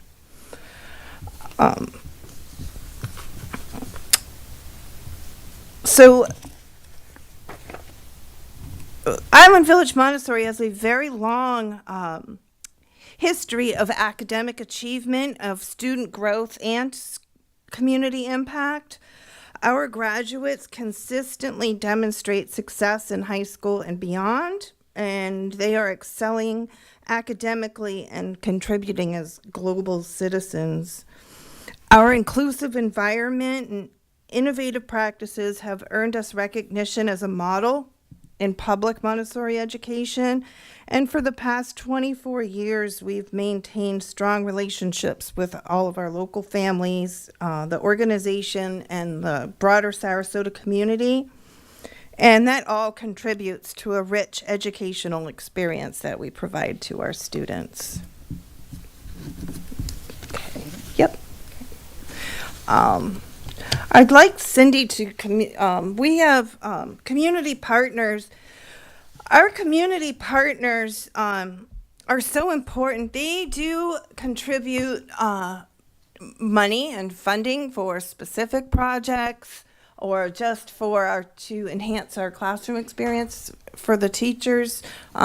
Cindy has really gone out of her way to develop all kinds of community partnerships in Sarasota, and Amy with even with the Chamber of Commerce, knowing, so the business community knows who we are and what we have to offer them, and how we can coexist. Do you want to talk about some of our community partners? Sure. The community partners are very important to our school. The funding obviously takes care of our necessities, but I like to say the community partners provide us with money for fun stuff. So the fun stuff would be new playground equipment, bleachers for our PE pavilion. The community partners also have donated materials and books, as well as contributing to our holiday assistance program that helped 29 of our children this past holiday have a nice Christmas. And they also contributed to the hurricane relief. So we truly value the community partners. Thank you. Yep. Okay. Our commitment to art is at the heart of our mission. Our comprehensive arts program includes music, visual arts, theater, dance, offering students opportunities to explore and express their creativity. Research consistently shows that engagement with the arts enhances cognitive development, improves academic performance, and nurtures emotional well-being. Our students' accomplishments in the arts demonstrate this power of focus. Whether it's performances, exhibitions, accolades, our arts program has become a cornerstone of our identity, as well as a source of pride in the community. Now, this slide kind of sums up where our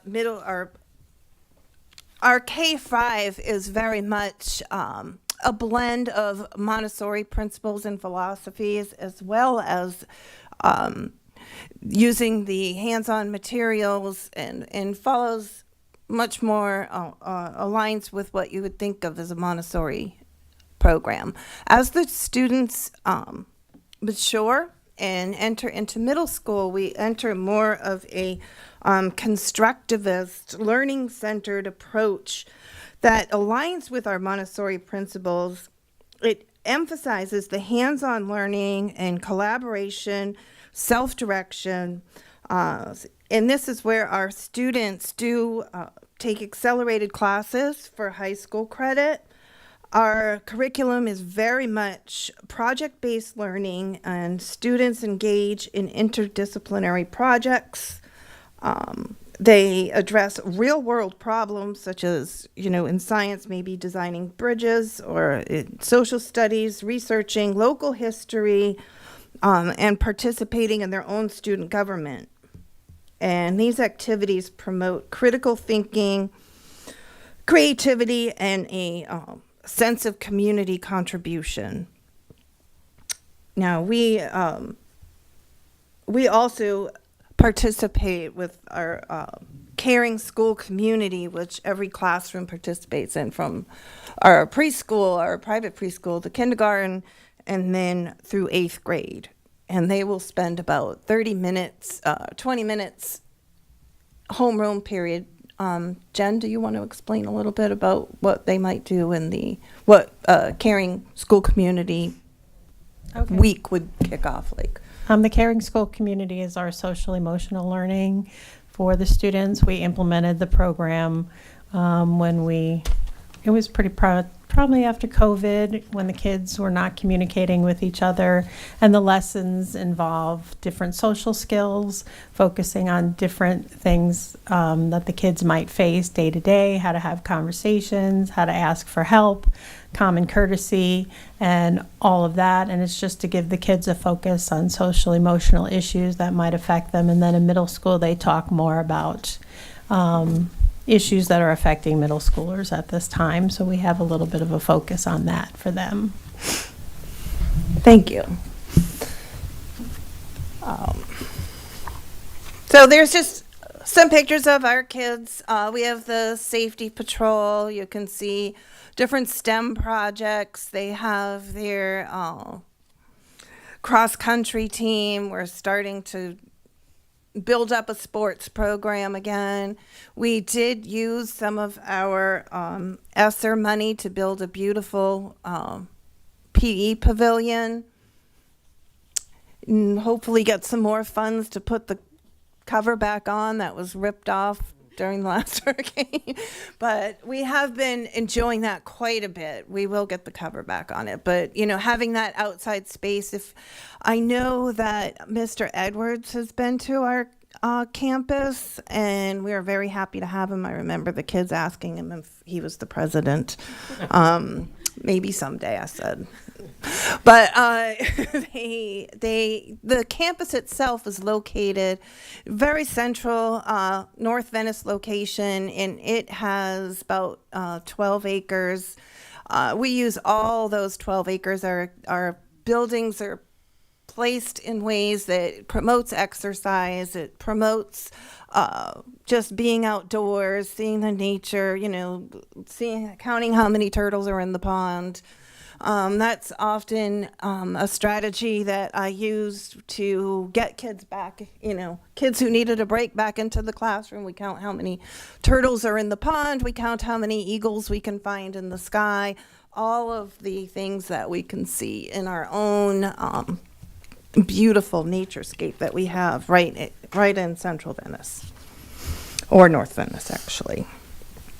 And we have we have a commitment to educating that whole child, and we ensure that our curriculum is aligned with the Florida Best Standards, as well as the Montessori philosophy of a well-prepared, peaceful, child-centered environment, emphasizing core academic skills while fostering critical thinking and problem-solving skills. This slide, you all had the opportunity to look through our all the numbers, but as you can see, we had been consistently an A. We kind of hit our COVID year and that was very difficult, obviously, for everybody. We had a hard time getting out of it, but we did. I feel like if it wasn't for that darn Hurricane Ian, that we definitely would have been seeing an A that year as well. We had extensive damage to our campus. We lost but several teachers had to move out of the area due to their homes being damaged. And many of our staff had to work through, supporting our families while they were essentially living at school. And we just feel like we had a lot of work to do that year, rebuilding. We were already kind of rebuilding our staff and our cohesiveness as a community, and then to have something like that come just kind of when we were pulling ourselves back up. However, it did make us stronger in the end. We were able to get to know, after not knowing and not being able to see parents in the community for so long due to COVID, just being able to reach out and say, hey, we're here to support you. What can we do to help you? We're real people. And we had all kinds of, we had our own donation center set up, and we had people running that. We had parents hauling trees and making all kinds of donations. So we feel our campus did fare better these past two hurricanes, simply because all the big stuff was gone. Everything was battened down that could have been, and we were able. That was very difficult to overcome. Also with just the attention it took off academics to find people to clean, to get temporary trailers put up, so the kids still could have art, and, and relocating our offices, things like that. But it made us stronger, I think, and I am very optimistic about the future for that.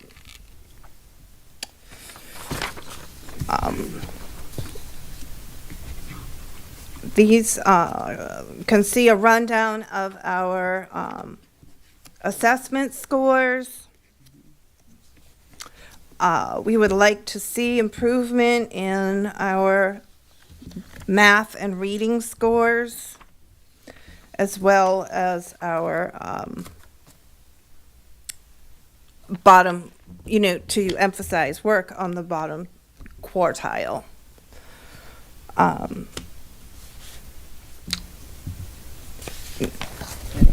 Yes. So we are working with many of the software and programs that are offered by the district. We try to take advantage as quickly as we can. Sometimes the district will move a little bit faster than we can, as far as when we have our budget looked at in April and May, and then perhaps the district might add something that we just can't afford to just stick in there last minute, like iReady or some kind of program like that. So we do our best to manage to have what the district uses, also for continuity, so the kids, when they leave our school, they can seamlessly go into any other district school. I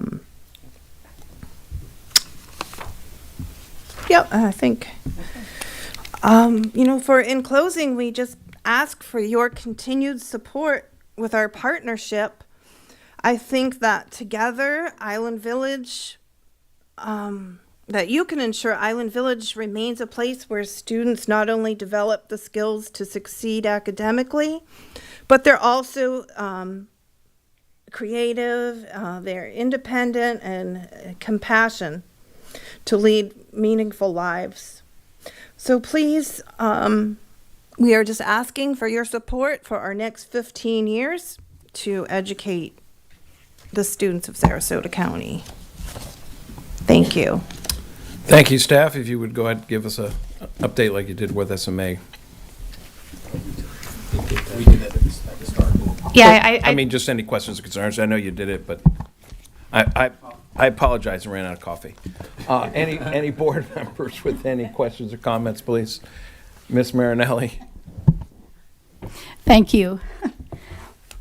Well, I was part of when Island Village opened, and if you remember, when you went to open, we had just terrible storms before on that Friday, and people from the district, myself with Kim Elder, we were out there trying to get the school ready. I stepped in mud and went all the way to my ankles, and we were so worried that you guys wouldn't be able to open, but you did, and here you are all these years later.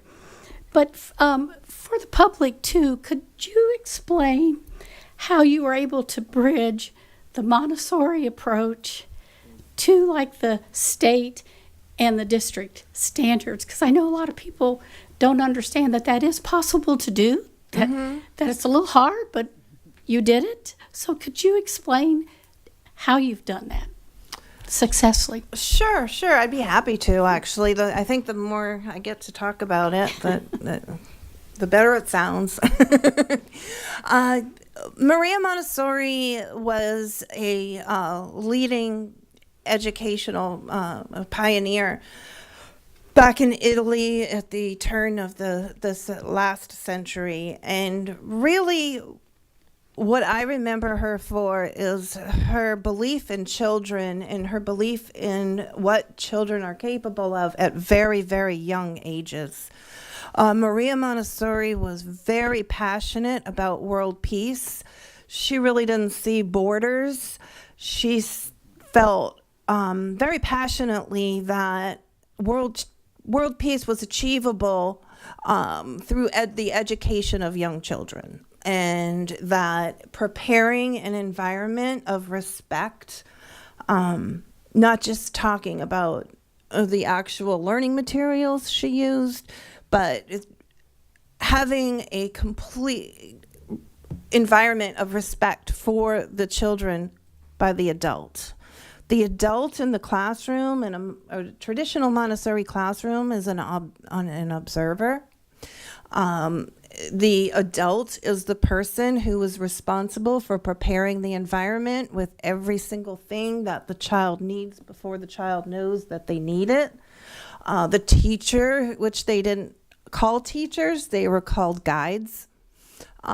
They would guide the children based on very careful scientific observation of the children and where they were in their academic place, and be able to kind of be 1, 2, 3 steps ahead of where the class was as a whole to provide what's coming next for the children. Children didn't need to ask for anything. Everything was there. And we try to have our environments prepared like that, whether it's with the Montessori materials or with, now it's more digital materials. And we think of a lot of what they do is on the computer. And that's, in our presentation, we did try to highlight that students need to be moving. They need some kind of kinesthetic element to their learning every day, multiple times a day. So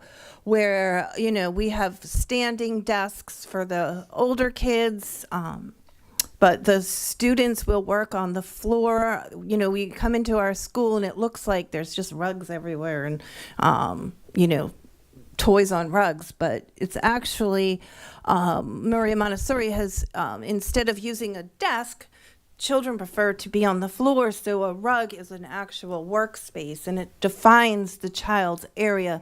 No other child will walk on that rug. No other child will take something off that rug, because that's that student's designated work, another child's designated work stuff.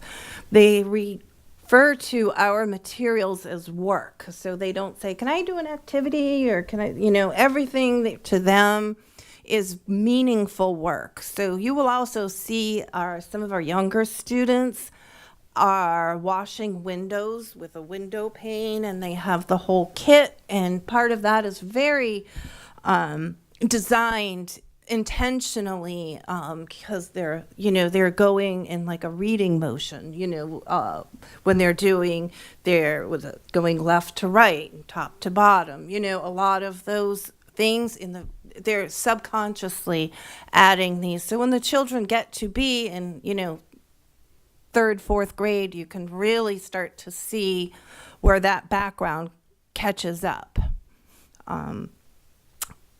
The Florida Best Standards actually the academics blend very, very nicely into the Montessori. The Montessori is very adaptable.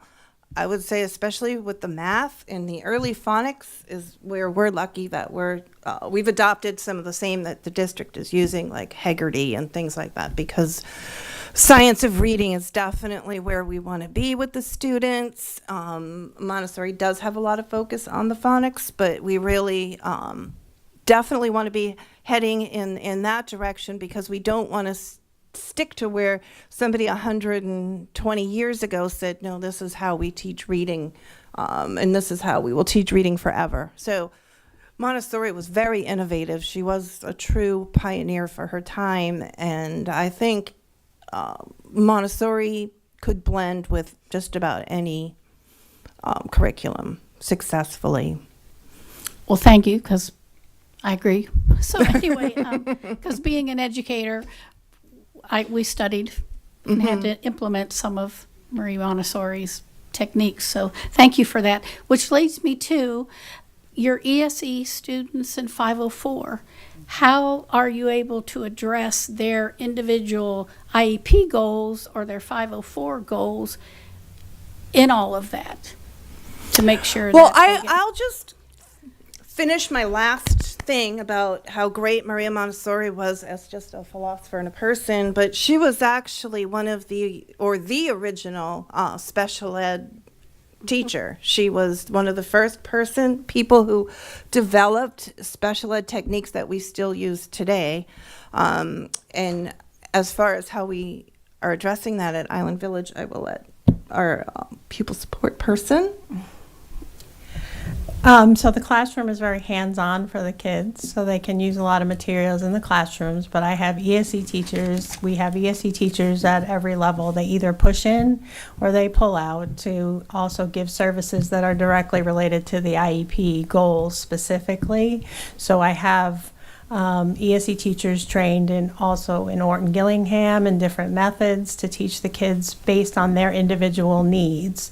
In the classrooms, the kids have the opportunity to work at their own pace because it is Montessori, so they're there with there are 2 teachers in every classroom, so those kids can get extra help within the classroom as well. And then I have the extra support of ESE teachers going in or pulling out based on what that child needs. We also have speech language person. We have a contracted OT, so they get the same services as they would be at the district. I make sure that we're following the IEP and exactly what they need. And where the Montessori materials come in, we are using the district programs, like I've introduced Amira and all of that, to give them that extra help. But the materials are also supplemental help, so those kids get the hands-on. But I make sure that those IEPs are being followed. So, thank you for that. Thank you. We also have a very robust Swiss team as well at our school that Jen is the leader of, and it is never optional. The schedule cannot be changed, and so all the teachers they meet on a regular basis with Jennifer, with the rest of the whole support team, as well as that's the day we have our contracted psychologist is in and leads those meetings. And as we had said before, follows up. Thank you. Ms. Barker? Hi, I'm very happy Welcome. to meet you all. Thank you. I appreciate it. And I would also love the opportunity to visit your campus and see what you're doing. I have a lot of friends who've chosen the Montessori method to educate their children, and I see it as being very valuable. As as a former school psychologist, saw the Montessori method have some challenges, was with students who were struggling to read. And then those students would come back into our traditional public school and need services. So you touched on that a little bit, how you are now implementing some of those science of reading, and that was music to my ears to hear, because I think part of the challenge with Montessori and the science of reading is that philosophy of teachers as observers. Some students require a lot of direct instruction in the area of phonics, and so sometimes that relationship needs to change a little bit for some of those struggling readers. So I'm really happy to hear that. I would love to know if there are any ways that we can support you in that mission, because I see that you have a heavy focus on really helping your students who are struggling with literacy move forward. And congratulations on your social studies scores. Really remarkable. I would love to know how y'all did that. Teach me your ways. So those are the notes that I had, and I'm thrilled to have you as partners in the district, and I look forward to a strong working relationship to come. Thank you. Mr. Edwards? Thanks. I study all of the components of the methods and methodology behind the teaching, which is obviously admirable, and families choose that for a specific reason, and I'm grateful that. One of the things I think is sort of hasn't really been brought out.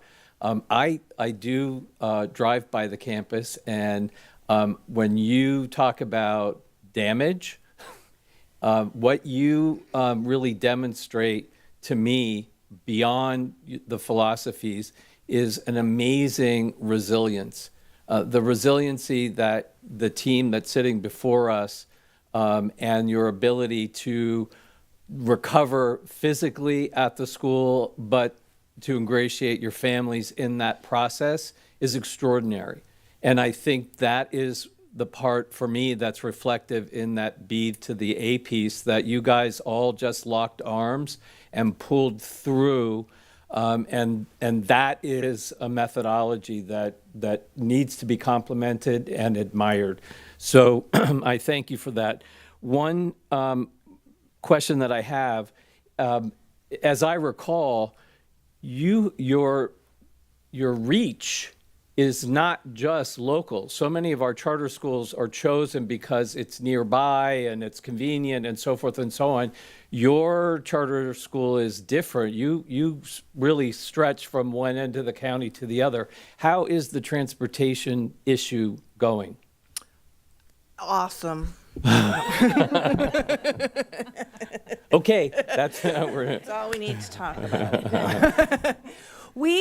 Since we talked about it, we did discuss that we have students coming from, Punta Gorda, and I think Parish, from Punta Gorda to Parish.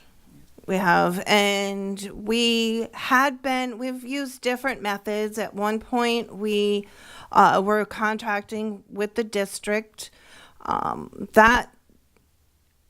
That seemed to fall apart when we had our other campus.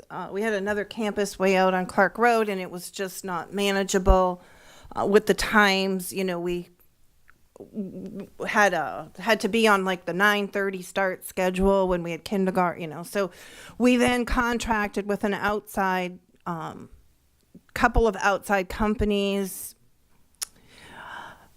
We felt it was best to look into having our own transportation. So we have 8 buses that we manage on our own. But we only have, right now we just have 3 routes running, so we always have an extra bus. Great. Just in case.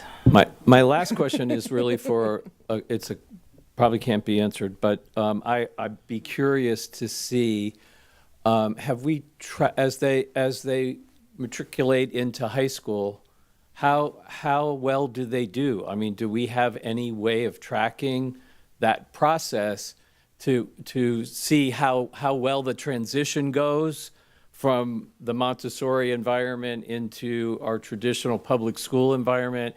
That would really be my only real question. Seemingly, they're doing a great job in K through 8. We have that analysis being worked on right now. So before we left, I know that I believe you had asked that question, and we are going back a year or two to make sure that we have some consistency that the children were at your school. That would And be then- great. So as soon as we have that information, we'll provide it to you. Thank you. That would be excellent information. I can tell you my two children are doing great. They're I have 3 children. One's older, and he graduated from Pineview and quite a number of years ago. And then I have 2 children who are at another charter school at the collegiate school at the SCS, and they're doing wonderfully there. But I ran into the principal and his secretary at the pool of Suncoast Polytech, and they were like, "We love your students. Can we come to your school and talk to them to get more students?" And I know Karen likes to come to our schools. So our students, we get really good feedback from the community, but a more scientific accounting would be great feedback for us. Yeah, we received the request right before the break, so we're on it now. I have the analysts working on it.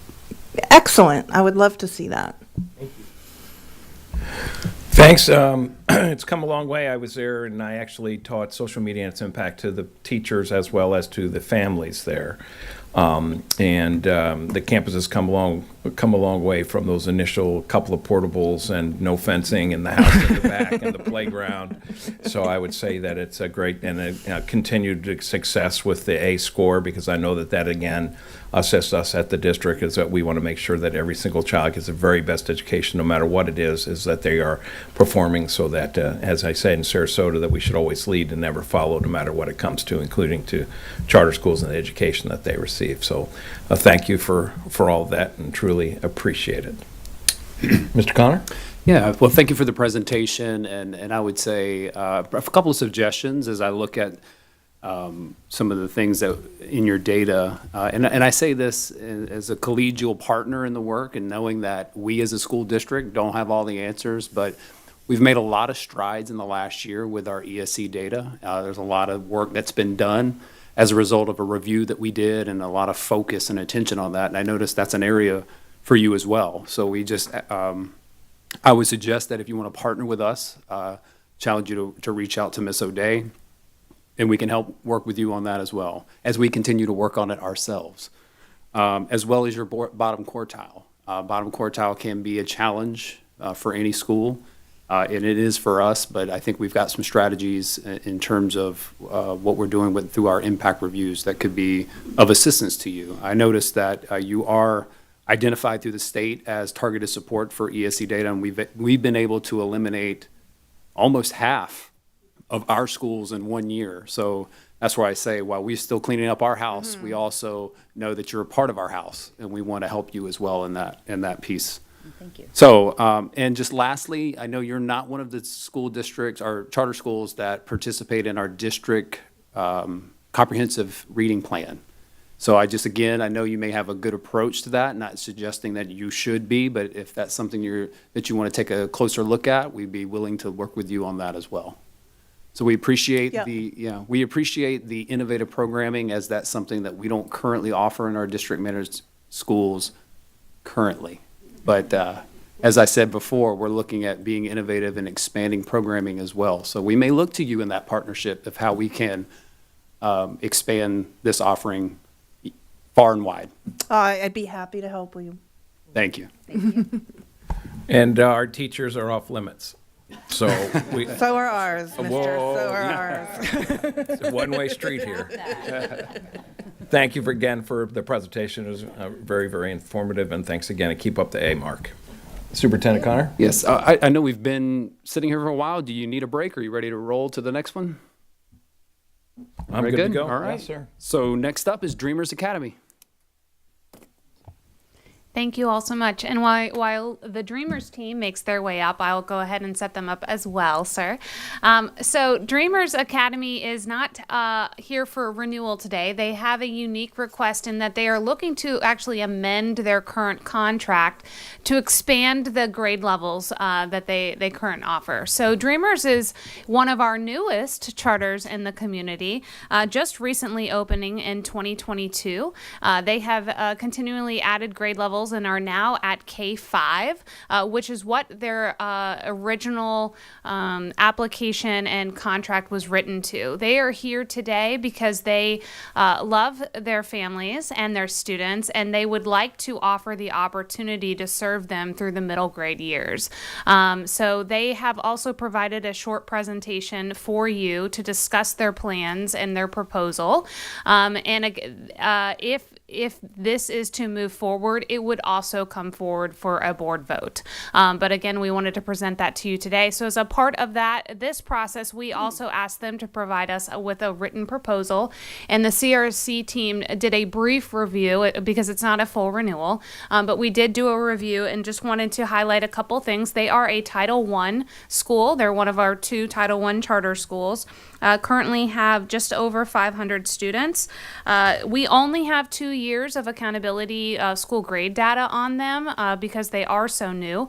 Their first graded year was an A. Last year that did slip to a C, and I know we addressed some of that earlier. They are eagerly looking at how to improve upon that and have partnered with the district in that journey. If you haven't had an opportunity to be on their campus, they do have a school culture and climate that is just amazing and a delight to be around. No major compliance concerns at this time. I think our main concern, as is theirs, is looking at ways to improve that school grade and get it back up. So with that, I will turn it over to the amazing Dreamers team. Introduce yourselves, guys. Jerry. Let's do it, Jerry, first. Okay. Good afternoon. Thank you for the opportunity to be here today. I'm Jerry Chaffee. I am the founder of Dreamers Academy. It was just a dream of mine to be able to be part of the district and serve the neediest, most vulnerable students in our community. And I will give you to our amazing head of school. Good afternoon, everybody. I want to thank the board, Sarasota County Board, Superintendent Connor, and our charter office members, Millie, Kelly, Denise, and Rachel. Thank you. I'm just really happy to see you all. From the board members, only one of you has not visited my school. I'm not going to tell who it is, but he's coming. He was excused because he was sick. That's the only. But I am Dr. Catherine Rodriguez. I am the head of school of Dreamers Academy in Sarasota. It's an honor to be here. Prior to being the head of school, I was the former assistant head of school at Sarasota Military Academy. And my 2 students graduated from the academy, so I'm really happy to see them today as well. Love SMA.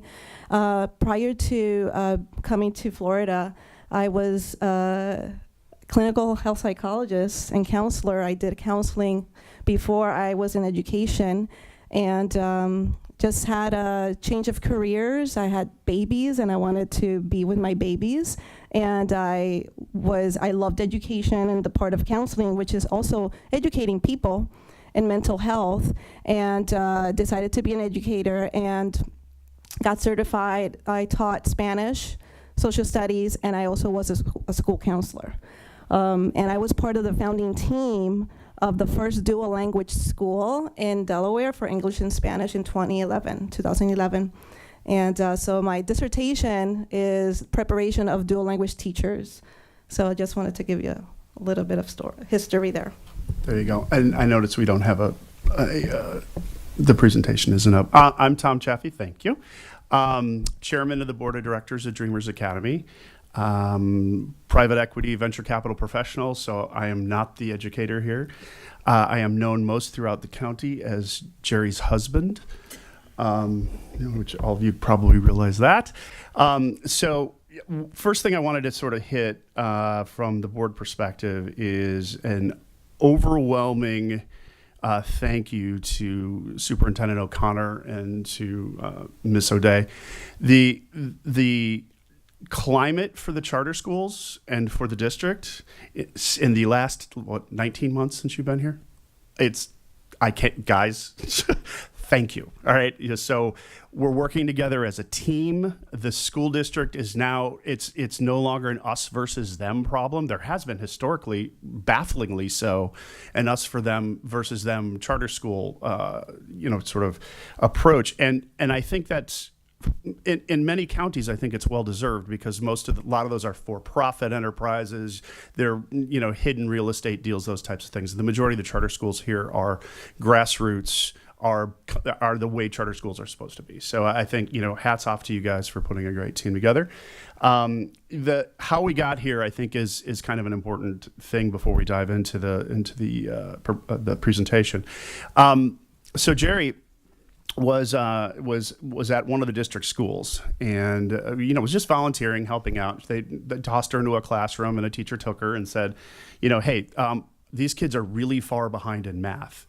Group of 5-6 kids, can you go work with them? So she did. She sat down, started working with the kids, and immediately discovered they're not behind in math at all. They don't speak English. So she switched to Spanish, her native tongue. She's originally Argentinian. So she quickly did that. As she will say, the light bulb went on with the kids. They were learning aggressively.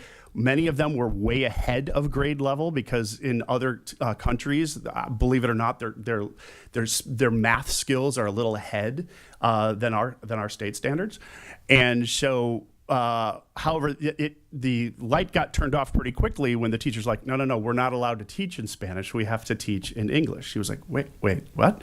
So am I teaching English or am I teaching math? And so that led to her going to, pursue her doctorate and being very focused around dual language education and what that means. And so hence, Dreamers was effectively born from that moment where we sat with a couple of previous superintendents ago and we offered to fund a dual language pilot in one of the schools, which was we tried, it just kind of didn't take, and he said, why don't you open a charter school? And we're like, what's a charter school? And so we did, and and the charter school is opened really as an intervention. As you'll see, over 2/3 of our kids are Hispanic. Over half of them don't speak English well. And so we know that, and Dr. Rodriguez can talk a little bit more about the model and how it works. But the intent is over a time period between kindergarten and 8th grade, you don't let them fall behind in content, right? You ensure that you can teach them in their native language and you're bringing English up. Versus the hard cut, which is like, okay, start learning English, but you're falling behind in content for years. So as a result, what typically happens is you'll see the curve goes like that in terms of where the kids are on grade level. So typically kinder 1, 2, they're working. 3rd grade's the first real testing year. 3rd grade, the kids are test usually just a little bit below grade level in a dual language school, and this is across the U.S. By 8th grade, they're a year ahead. So they're usually about a year behind in 3rd, and by 8th grade, they're a year ahead. And that's just because you've taken them up the language acquisition side just at the same time that you're not allowing them to slip on content. So that's the philosophy behind things. With that, I will turn that over to Dr. Rodriguez, who can, I assume that is the little thing. All right, so I was told 10 minutes to do the presentation. So I'm protecting my voice, but Tom and I will present. So let's start. Okay. There we go. Okay. So again, as Mr. Chaffee, Tom said, Jerry started this as an intervention, and she wanted to do it well and do it right, and that's how the Dream, or Dreamers Academy, was born. So the mission is to develop bilingual and biliterate and cross-cultural leaders of character while within a caring environment that encourages family engagement and celebrates America. And we'll come back to the mission because dual language obviously is going to be bilingual and biliterate. We know how to read in both languages, English and Spanish. And also the second part is that family engagement piece. don't know if you know, but we were leasing our campus in Tuttle and Bahia Vista, the Colonel Tuttle and Bahia Vista. And we started in 2021, August of 2021. So this is our 4th year of operations. And Tom will talk a little bit more about the bond that we have. And we designed a state-of-the-art campus in Newtown. So it's a beautiful campus. Those of you that have visited, you will see that it was designed for dual language, for the dual language program, and it was intentional. So we, again, don't take my word for it. You have to visit the school and tour it. It's a beautiful campus. Every detail, the colors to the classrooms and the mirror classrooms were all designed and intentionally to accelerate learning in both English and Spanish.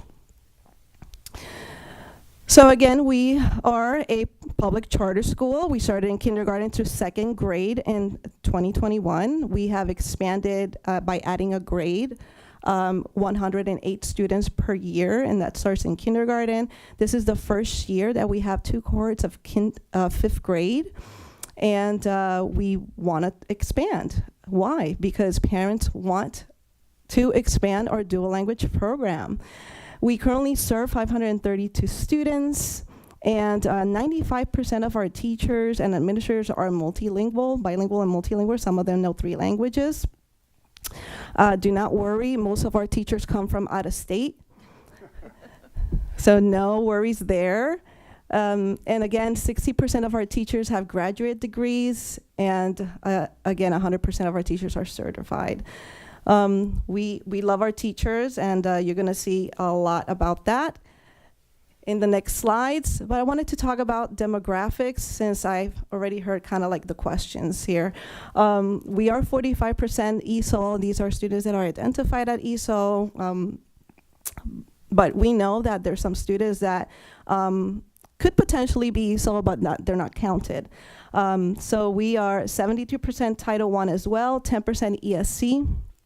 And I want to just stop here with the ESC. We have a great team. We have an ESC director and ESC teachers. We contract for OT services and school psychologists. She has been with us since the beginning, and they are all bilingual. Because we have a high need for speech therapy, we actually hired a bilingual speech pathologist for our school full-time. So that actually increased, and we go above and beyond with services that we render to our students. All right. So 92% of students are from Sarasota. We have 8% of students coming from Manatee. Let me see what else. Oh. 80% minority. Absolutely, 80% minority students. Meet the dream team. So I wanted just to emphasize how amazing this team is. Thank you to the board of Dreamers Academy. You know, I had the opportunity to hire the best of the best. We had more than 200 applications on our founding year, and we had a strict interview protocol process, and we tried to hire the best, and we did. Our culture is very positive. I can tell you that the administrative team, right there, we have been together since August 2021. So we are very consistent with maintaining our talented and smart members.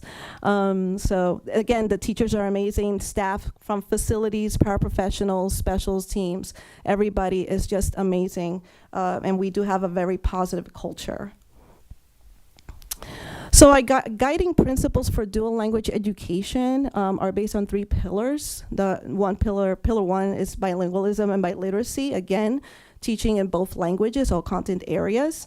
The second one is outstanding academic achievement. That is very important to us, to have high standards and expectations for our students to learn. And our third pillar is cross-cultural competency. So we want our students to have high self-esteem and that they know that they are valued, they're heard, and that we love them.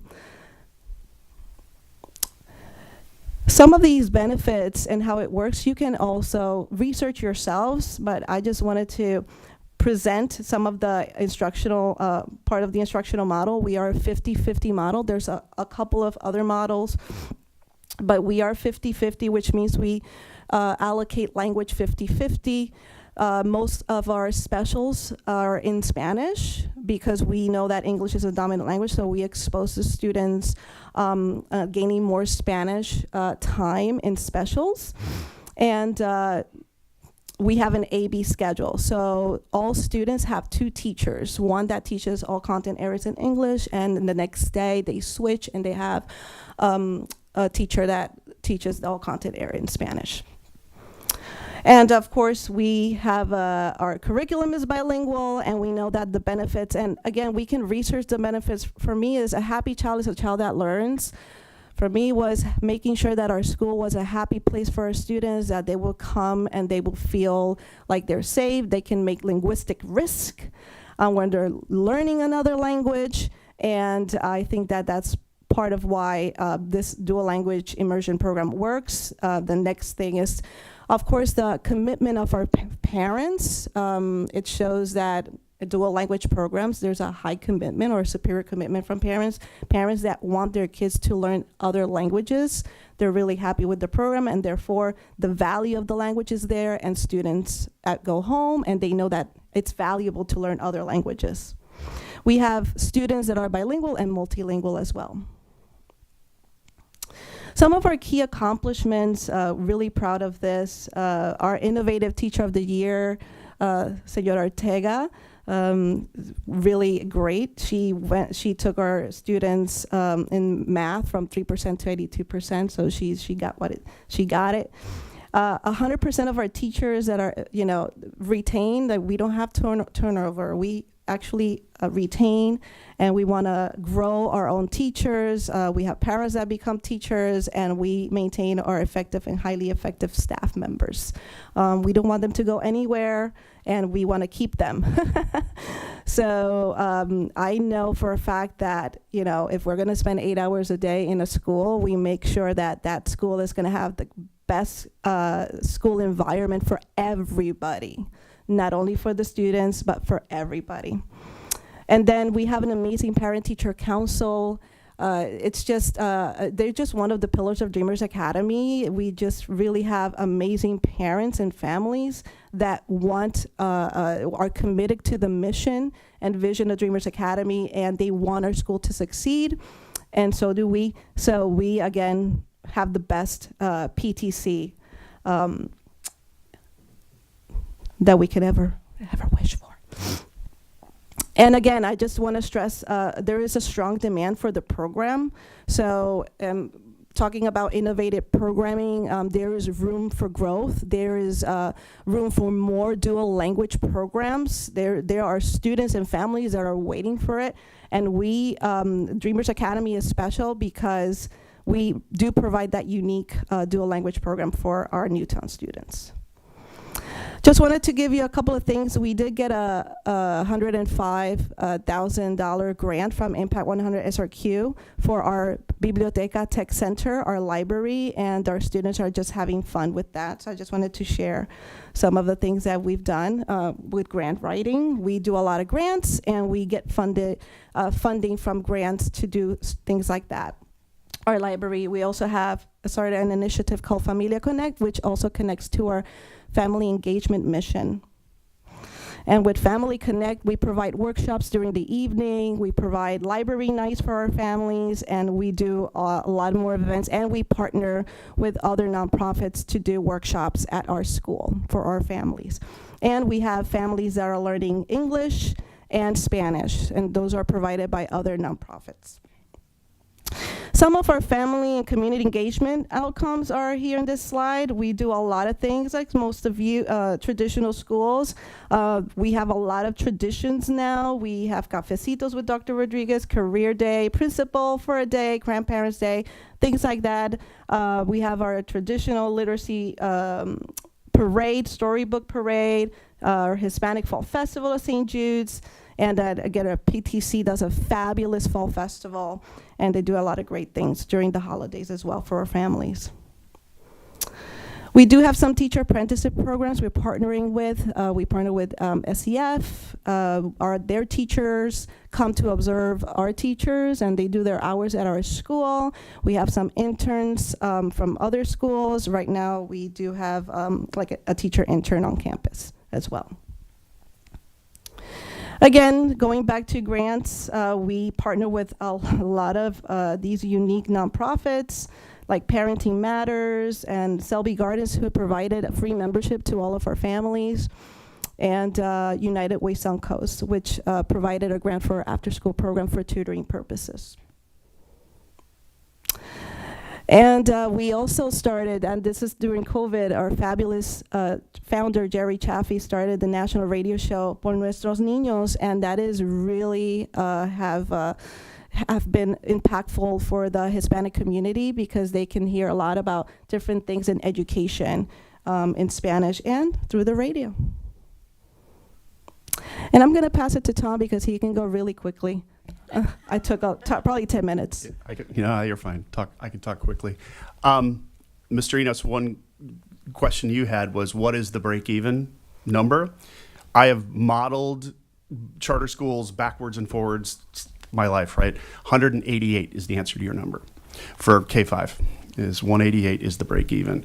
And so the entire board knows too is that we survive on somewhere around $12,000 per student per year. That's about an average 13 or so. But we don't have to follow the same rules, as Ms. Penner well knows. I've annoyed her beyond belief, guys. She's amazing. So the reality is, just from your perspective, you got a $1.35 billion budget at 45,000 kids. It's about 30,000 a kid. So we can do things differently as a charter. So look at your charter schools as force multipliers on your leverage, right? Don't look at them as sucking dollars out of the system. They're actually adding dollars to the system, believe it or not. That's just for those of us in the charter school seat. Let's talk about, it's very interesting. We had some very, an unusual blip here because we went from an A to a C, and that it's really not that. It's, we call it a bizarre perfect storm because the key driver there is we had 9 out of 10. If we had 10, we'd be a B. If we had one more student taking a test, we'd be a B. It's just it's an odd, variance in how these things work. I think what's really important is what is your literacy, right? Are you creating literacy? That's the key. And if you can see that in the language barriers right there, Florida's one of the only states that does not count Spanish language arts against the literacy scores. If we did, we'd be an A, right? Because we blew past the SLA scores.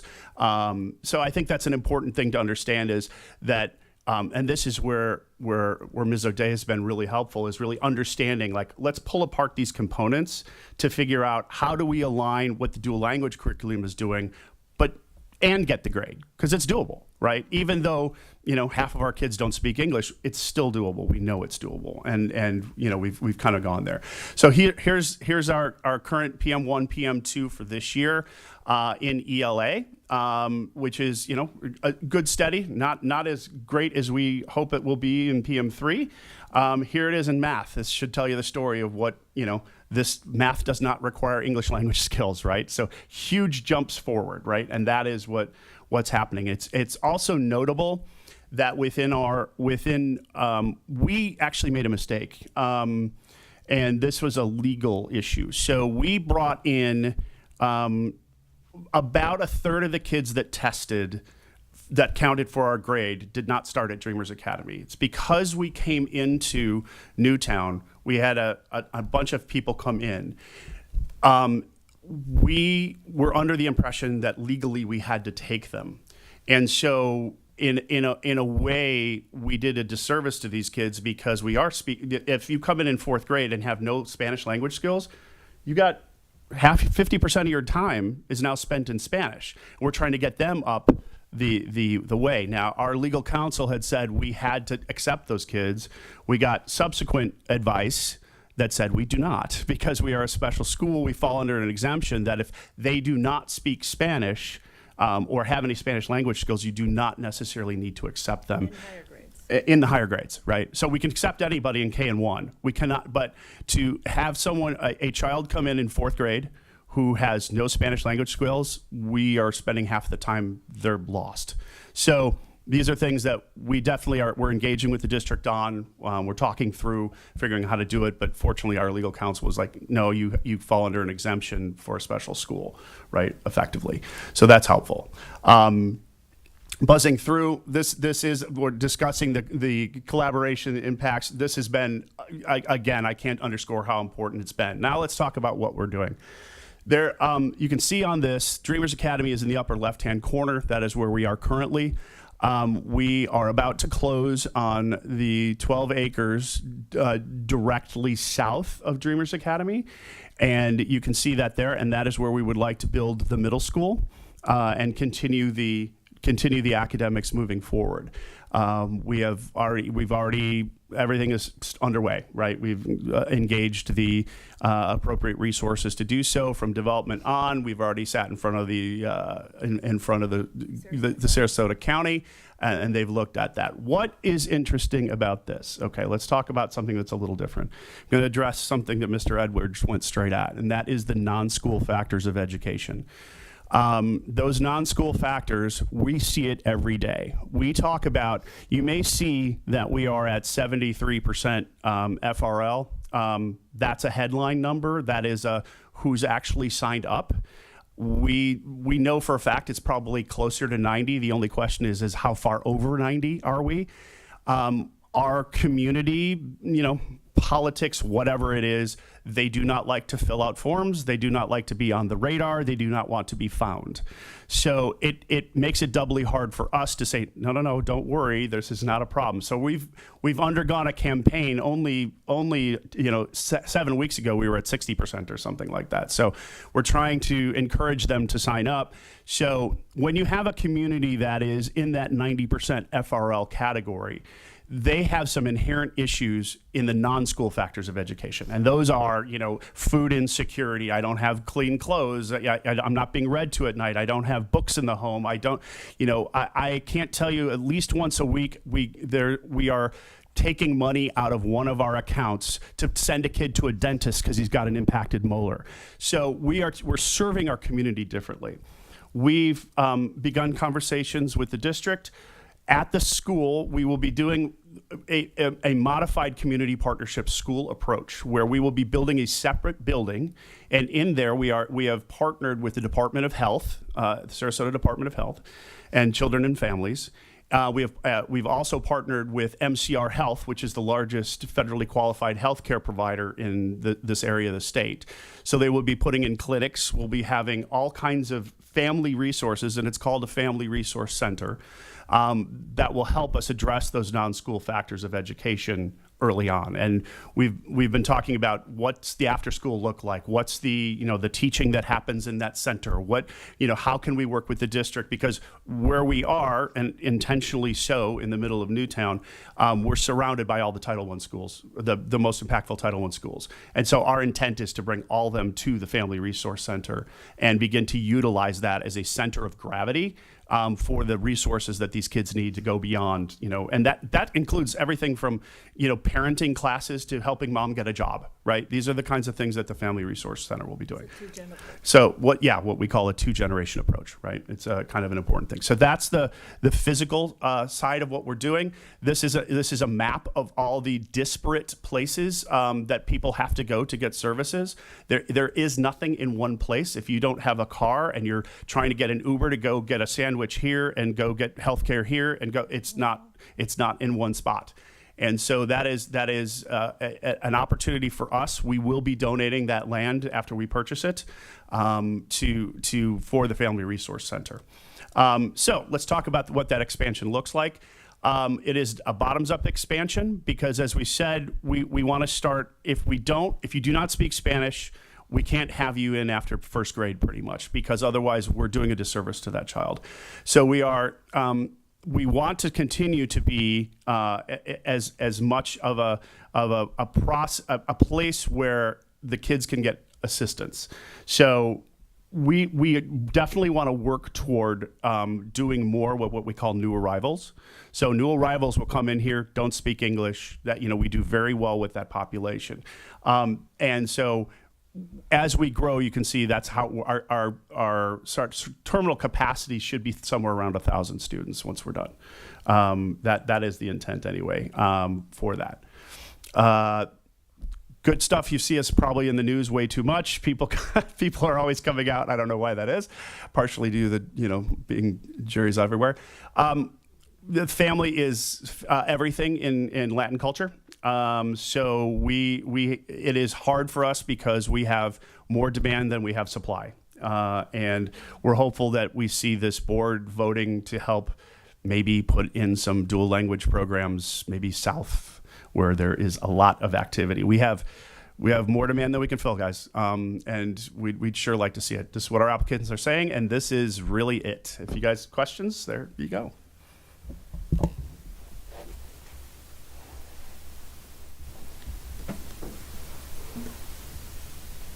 I'll go. Mr. Edwards? I'll go. I don't know where to start other than to say I started as a school board member right after the pilot program was denied. If I could roll back time, I would have said yes, yes, yes, 1,000 times yes. And I remember two things vividly. One, being on a Zoom while I was running for school board the first time, and I said, why wouldn't everyone want dual language? Why wouldn't English students want to be immersed into Spanish? And I know quite frankly, there are very expensive private schools that do that from pre-K all the way up, and it's usually Spanish or Mandarin now, I think, are the two languages that dual language works in reverse. The second thing I remember vividly is sitting with Mr. Connor in our very first interview session, and I said one of the places that our school district lags horribly is in dual language, and I'm grateful to the work that Mr. Connor and Miss O'Day and her team have done to advance our language approach. I'm looking forward to hearing about South County and our innovative studies. I'm hoping that's in the ether. The two-gen approach, you know how I feel about it. The place where I have nothing bad to say. You have 300%. I love Dr. Rodriguez. I think she knows that. There's nothing I can't say or can't provide in terms of as much support as you need, because from my perspective, you should help leverage our school district in that relationship, the give and take, how we can learn from you, how we can help you, and all of those things can be exemplified in your work. So keep it going, my friends. Thank you. Thank you. Ms. Barker? Thank you. I did have the great privilege of getting to see your school in person, and I have never in my life seen happier children at school. And I have 4 of them, so I'm in schools all the time. So kudos to you for that. You have something very, very special. And I so appreciate your commitment to working in partnership with us. I am very grateful for you, grateful for the work you do. These are special students that you have, and they require special care. And historically, it's been an area that as a traditional public school district, we haven't served these students as well as we would like. So a huge thank you to you for that. And I hope that you will consider bringing some of your knowledge and expertise to help us better meet the needs of all of our students, because it does require a bigger effort than just one school. As you said, the demand is huge. Yeah. Of course, I was so bummed to see the A to C, of course. But I think this is in some ways a bit of a trust the process moment, yes, because the research is very clear that students, it takes time for our bilingual learners to get to mastery in English, and that's okay. We have to be able to get them there. And expanding your program 6 to 8 really does give us the opportunity to collect that data on those students to see by the time they got to 8th grade, are they where the research suggested they should be? And I fully anticipate they will. I trust you will get them there, and I am very excited to see those results, and I look forward to replicating them. Thank you. Thank you. Ms. Marinelli? Well, I agree with everything my fellow board members have said, and all I can say to you is thank you.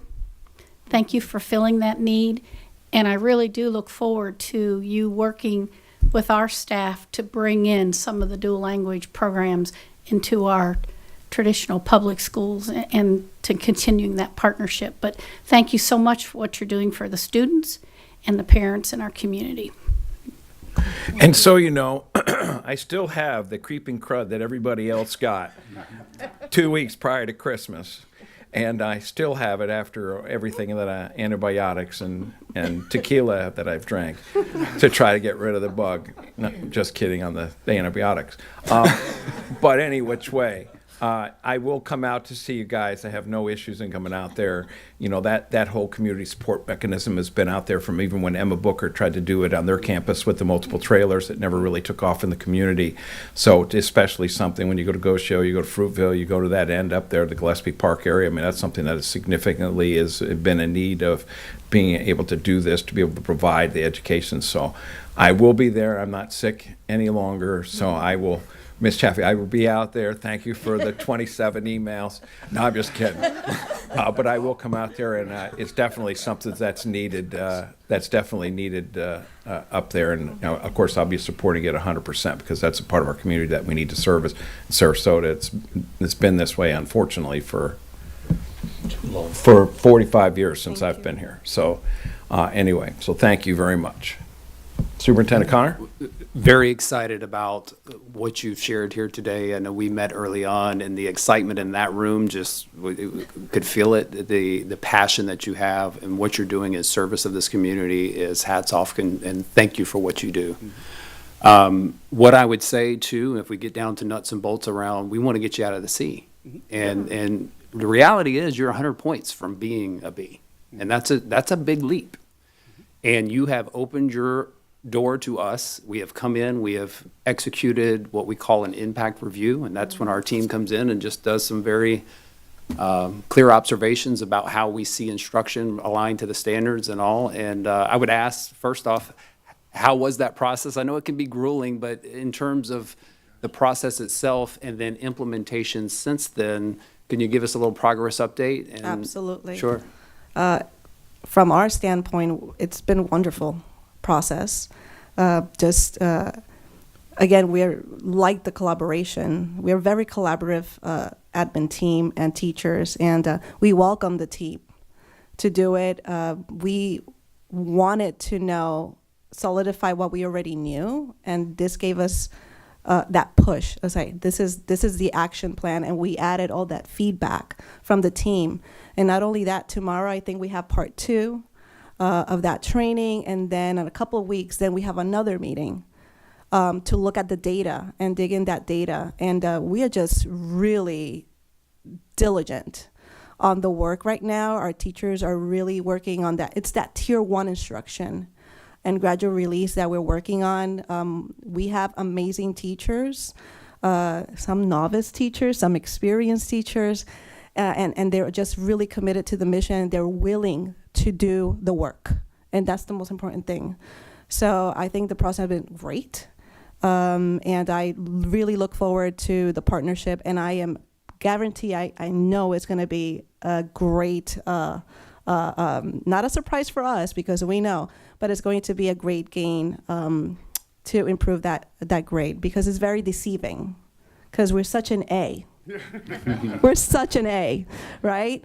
But, you know, I just wanted to add, personally, I was a product of immersion. I learned Spanish in 2nd grade. And I know the frustration that a student may have to be evaluated, you know, in a language they don't understand. So I know that. And it took me a couple of years to be bilingual and biliterate in English and Spanish. So I learned Spanish when I was 7. So I give my students grace, and our families, I tell them it's a process, and to trust the process. But we've done the job, we have the school, we have the recipe for success, and I think we're gonna be an A again. Well, thank you. And you mentioned the next phase of this, just like all of our district managed schools are moving into, now that PM2 data has come back and we're digesting it and we're creating what we call our push plans pushing through up to the state test. We're glad that you're partners with us, and we hope that you will see the fruits. I know, listen, it's a method, it's a process, and it will have results. Even if we don't get to the B, which I'm sure we will, or the A. We know that if you continue to follow that process, you will get there. So thank you for that. In terms of South County and dual language, I've had individual conversations with every board member. We're on board with that. And I will tell you the challenges will be how we implement that, to see it in a standalone school. There's a lot of capital. We've got a lot of things to consider in terms of capital. So the way that I foresee this, and we'll have a lot of conversation moving forward about this, but just to kind of put it out there in the front, is probably going to have to start out as a program within a school within a school program. I have seen this happen. I've been able to do this in other districts very successfully, and I know you know some of those partners that have done that work. And I think that could be a good segue, a good entry point into South County, and then where it goes from there, we'll be there. So looking forward to it. Mr. Edwards? Yeah, I just wanted to point something out. When you were talking about inheriting students, I learned this about pre-K and VPK, particularly in our pilot programs in and around Gosio. I'm not saying that you can justify this, but I think it's a good capture of data. When you have transient students that go in and out of, let's say, Gosio, who have not been part of the pre-K program, and you inherit them in the 2nd grade, and then they affect the 3rd grade reading scores. So I'm suggesting that you have a subset that your grade is going to be your grade no matter what, because that's how we do. And again, you can't use it as a justification, but you can identify this is where transient students hit us and may have affected our grade, just so that you're capturing it as data. Yeah, I wanted to touch on that, because this is the first year that the students that started with us in the full dual language program in kindergarten are in 3rd grade. So they weren't. That's the true measure. When those students are in 5th grade, our school will be a full dual language immersion school. Last year, we had 110 students tested. 48 of them came from other schools in 3rd and 4th grade. Many of them were long-term Ls. Some of them were out of the ESOL, but still very, very low, and like a low 1 literacy, low math, and you know. She's like, we're taking them. We can do wonders with them. You know, we're not going to let them go, and that's what we're doing. So the learning gains are huge, but those don't count in the 3rd grade. You know, so it's fine. I mean, it is a process, but the thing about middle school also is that you have about 450 ESOL, full ELL, active ELL students in North County in middle school right now. Those kids are not in middle school. They're learning English. So by the time they go to your high schools, they're going to be very behind. I feel that this intervention that's our mission.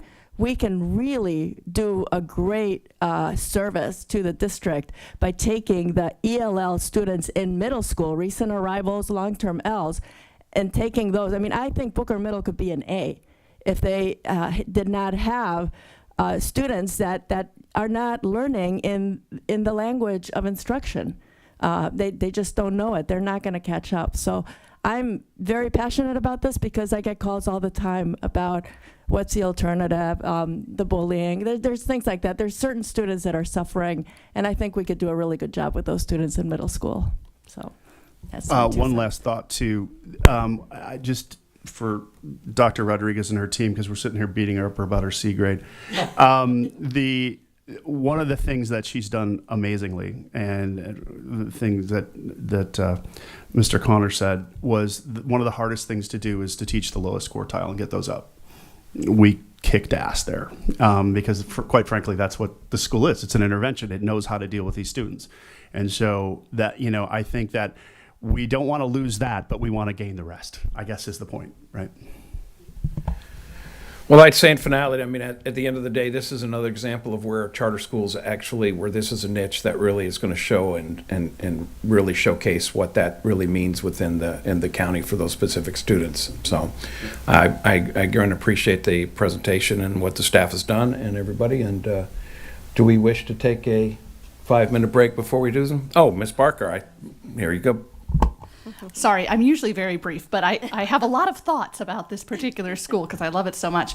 The only little red flag in my mind when I was thinking about moving into grades 6 through 8, and I was looking that you do want to provide some of those accelerated high school credit courses, is wondering in my mind how you're going to find bilingual teachers who are high school certified to teach biology, for example, or geometry, and just just to kind of put that bee in your bonnet, how are we going to find these people? And I know that people are clamoring to work for your school, but I also know that those classes can be hard to staff for us occasionally. So that is an excellent point, and all you have to do is tell Jerry something can't be done, and then it will get done.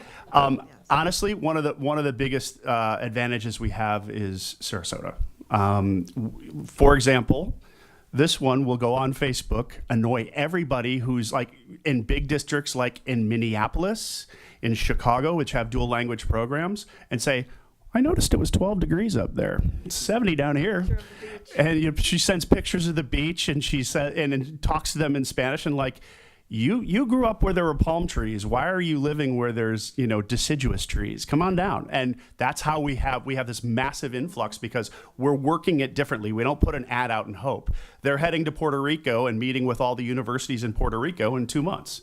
And they're doing a big fair of like a career fair, and we've hired a local PR firm to go and get those teachers to come. So it's a very, very active process. It is not a passive one.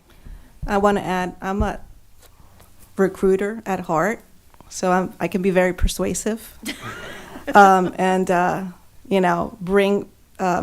show them the passion that we have and the commitment, and that we want to follow the mission of the school. And if you're a mission-driven person and you have a positive outlook in life and you believe that all students can learn, then send me your resume and cover letter, and then we'll go through the process.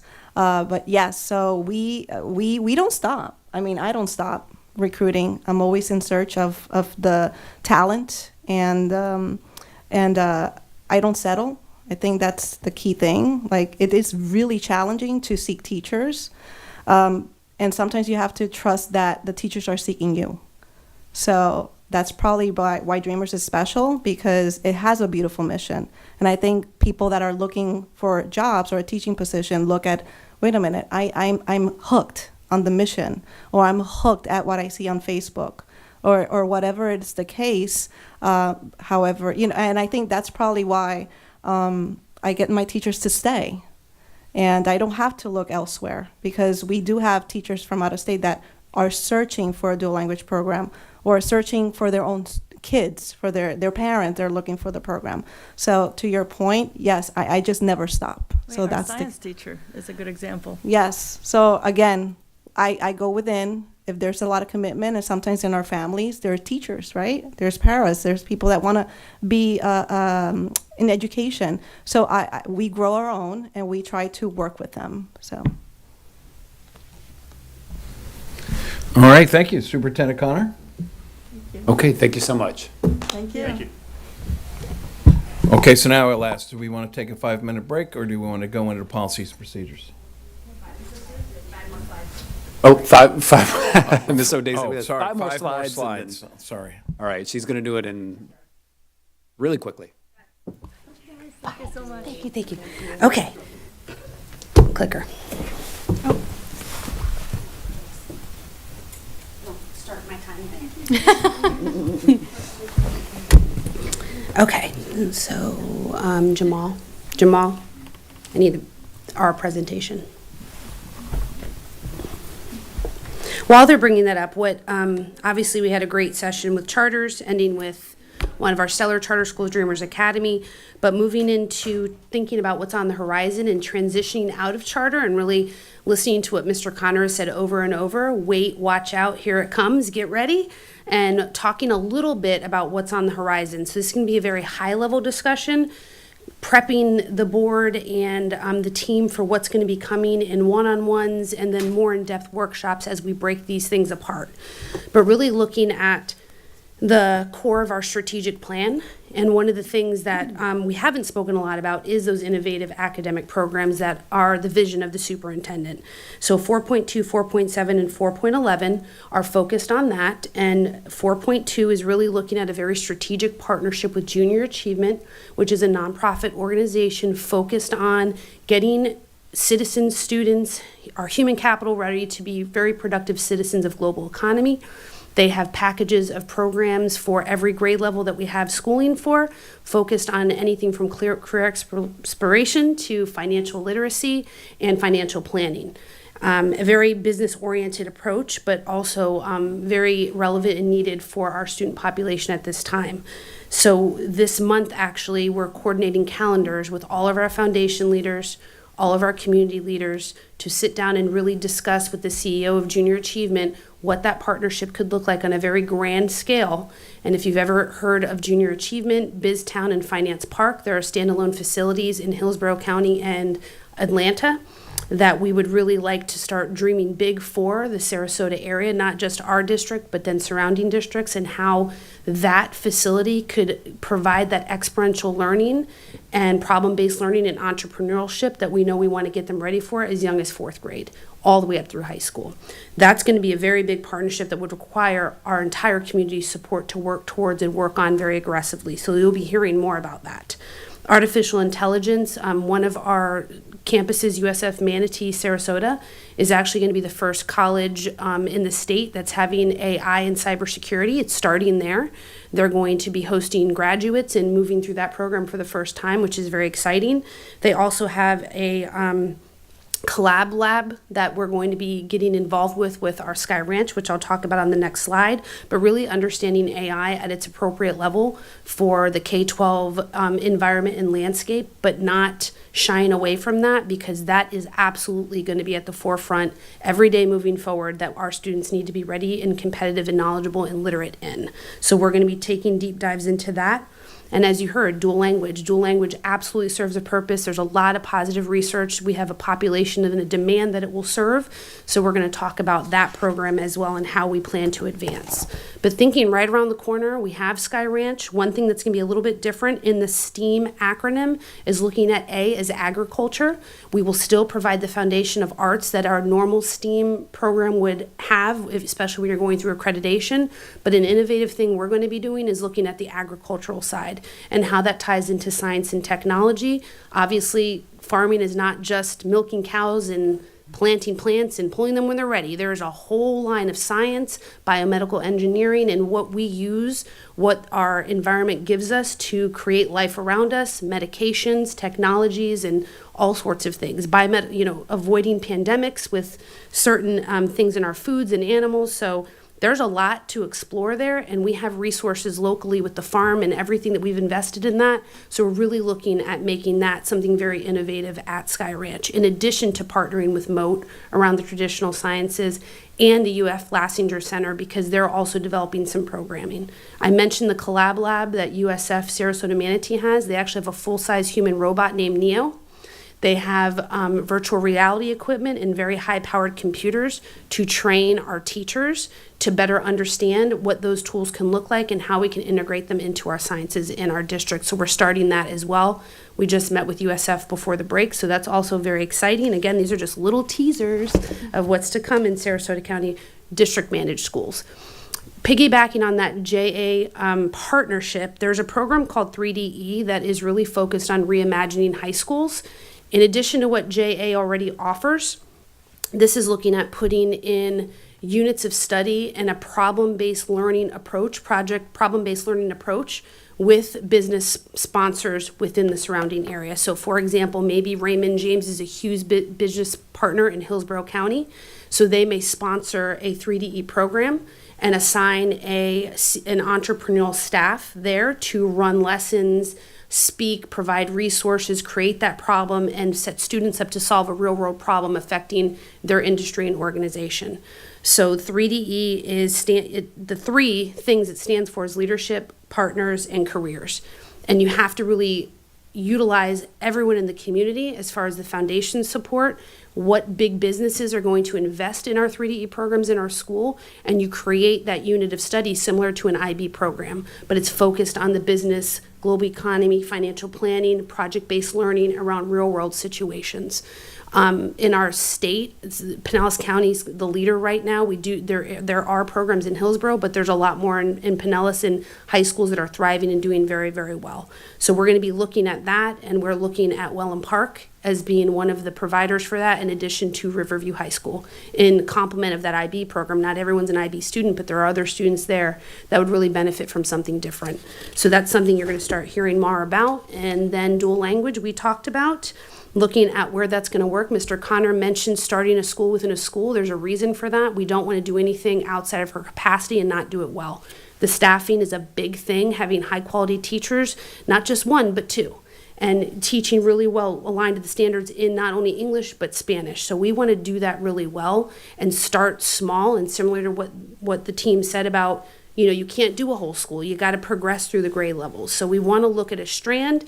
And then even if financially meeting capital and money, can we do something that's a standalone school one day? That will be the longer term view, but we want to get started sooner because there are kids that we can serve right now if we start strands in the primary grades in existing schools. So we are looking at that, and there's more to come there as well.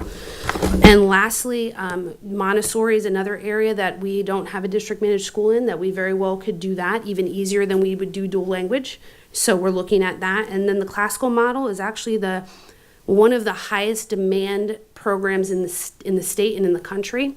One of the deficits with district managed schools and starting a classical program is that most of the organizations are faith-based. Obviously, we're not faith-based as district managed schools, so finding a provider and a partner to provide curriculum support and training and oversight and development of that program is where our gap is right now, because a lot of the really good providers are faith-based and we are not a faith-based organization. So we're still looking at that because we're committed to finding an opportunity, because again, we serve our community and there's a demand and a need, and we want parents to have all the choices, Montessori, dual language, classical, traditional, as much as we can provide based on research and demand. So that is what we're looking at moving forward on the horizon. Mr. Connor? So that's just a preview of where we're going in 2025 and beyond. So we'll take any questions you have when we close this section out. Seeing none, I think we can move on. All right. So next part will be policy. Are we going to keep trucking along? Yes, we'll go right into policy. All right, Mr. Parento, you are up.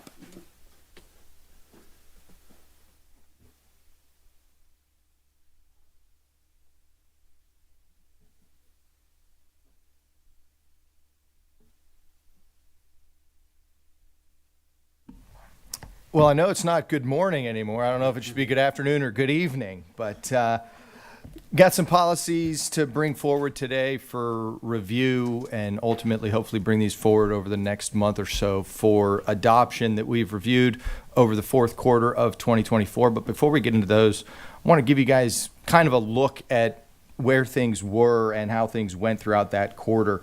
So you'll see on this chart, you'll have four different columns in there The first one, there's only one policy within the chapters that we were scheduled to review during quarter 4 that we did not review. We strategically pushed that one off.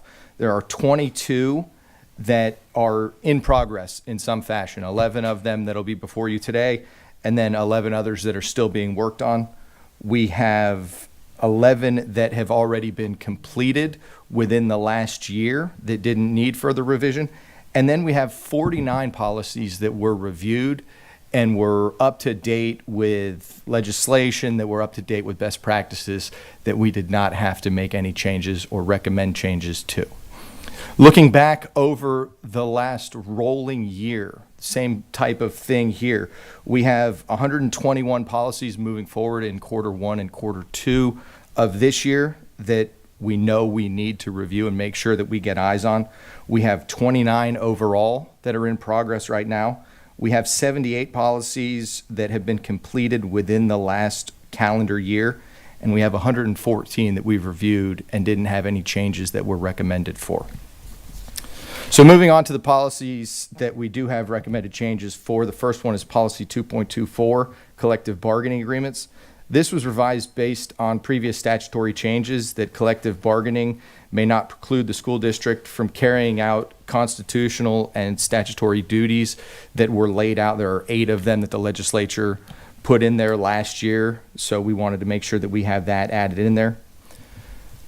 Next is policy 2.261, family and school partnership for student achievement. Minor change here, just removing ESSER as a funding source within there because that is no longer a funding source for us. Policy 2.80, reporting child abuse. This aligns the policy with our actual implementation that child abuse reporting and training is mandatory for our employees. Next is policy 5.90, foreign exchange students. We had brought this policy back a few months ago with a lot of revisions as we get ready to begin the process of foreign exchange students being a part of our schools if there are sponsors for them. We did add one item in this now that students enrolled through the foreign exchange program, because they're only here for up to 1 school year, are not eligible to receive a Sarasota County School District diploma. And that's consistent with other districts across the state and what they're doing. Next is policy 2.28, schedule for legal advertisements. This just adds information aligning it with our current practice of posting our public notices on the county website. Policy 8.14, inspections, made some minor conformance changes to inspections and certifications that are allowed throughout the school district. Policy 8.19, security plan, we made the minor addition from legislation that adds information that schools must maintain records of drills conducted in accordance with the security plan, and information that is required to be included in those reports that have to be maintained on campus for 2 years. Policy 3.24 and the policy after this, 5.32, are both the same change that is being made.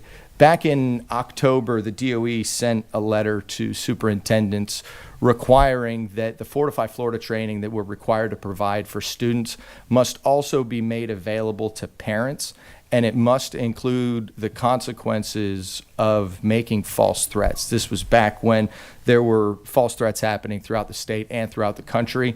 So we did make sure that we added that information to our training piece that we provide to students, made sure that we provided that to parents, and we were in compliance with the DOE's deadline of November 15th to get that training out and available to parents. So that change is reflected both in policy 3.24 as well as policy 5.32. Mr. Brento, in reference to that, do you know what I'm looking at that, I didn't see it in there. Do you actually have the Florida State statute that will reference to whether it's, I'm assuming it's going to be a misdemeanor? It just says in there that you have to document it in reference to it, but I didn't see if there is a statute. It was a change that was more made to DOE rule, but they added the statute of 836.10 that it's unlawful for any person to send, post, or transmit or procure the sending, posting, or transmission of a writing or other record, including electronic record, in any manner. That's a statute that's been there forever. Yep, So, so all they're saying is you're now going to be able to file criminal charges if they do that. Yes. Oh, okay, thank you for Yeah, the so clarification. it's just outlining that reference and putting it in their DOE rule about those false threats. Next is policy 2.22, board meetings. We made one change in here. Previously, we had in there that if an item was going to be presented for a board agenda, it had to be submitted to the superintendent's office 8 days prior to the board meeting. But we have sort of a different process now that those items are submitted to the superintendent for his consideration to include on a board agenda from district staff. We have different timelines on when agenda review happens, when those materials for the upcoming board meeting are shared with board members. So we wanted to make sure that this policy and that language was in line with what we are currently doing for when district staff submits agenda items to the superintendent's office. I believe there's a typo on page 3. It says superintendent, school board, e-chair. So there's just an extra letter in there. I will make sure we get that cleared up. Thank you, sir. Thank you. And the final policy is policy 2.222, public participation in board meetings. The changes to this policy were made out of necessity after recent established case law out of Brevard County and a lawsuit that their school district was involved in. These changes force us to make our policy more definitive and more explicit in what certain things are. Because school board meetings are limited public forums, and for First Amendment purposes in that, any restrictions on speech must be viewpoint neutral and reasonable. And the appellate court was pretty direct and straightforward with that decision. So we have put specific definitions on terms such as abusive, threatening, obscene, and profane for what type of speech is allowed within that First Amendment and the limited public forum and what is not. One of the deficiencies, and Mr. Duggan can talk about this, that appellate court found was that the definitions were ambiguous. They were vague. They weren't direct and explicit enough for what that information was and when it could be interrupted on a speaker and how that viewpoint neutrality must be implemented as a school board throughout a regular meeting. It also incorporates our new online submission for public comment registration within there, so that when we do implement that, we will make sure that we don't have to just go back and revise this policy again to make sure that we're compliant with that at that time.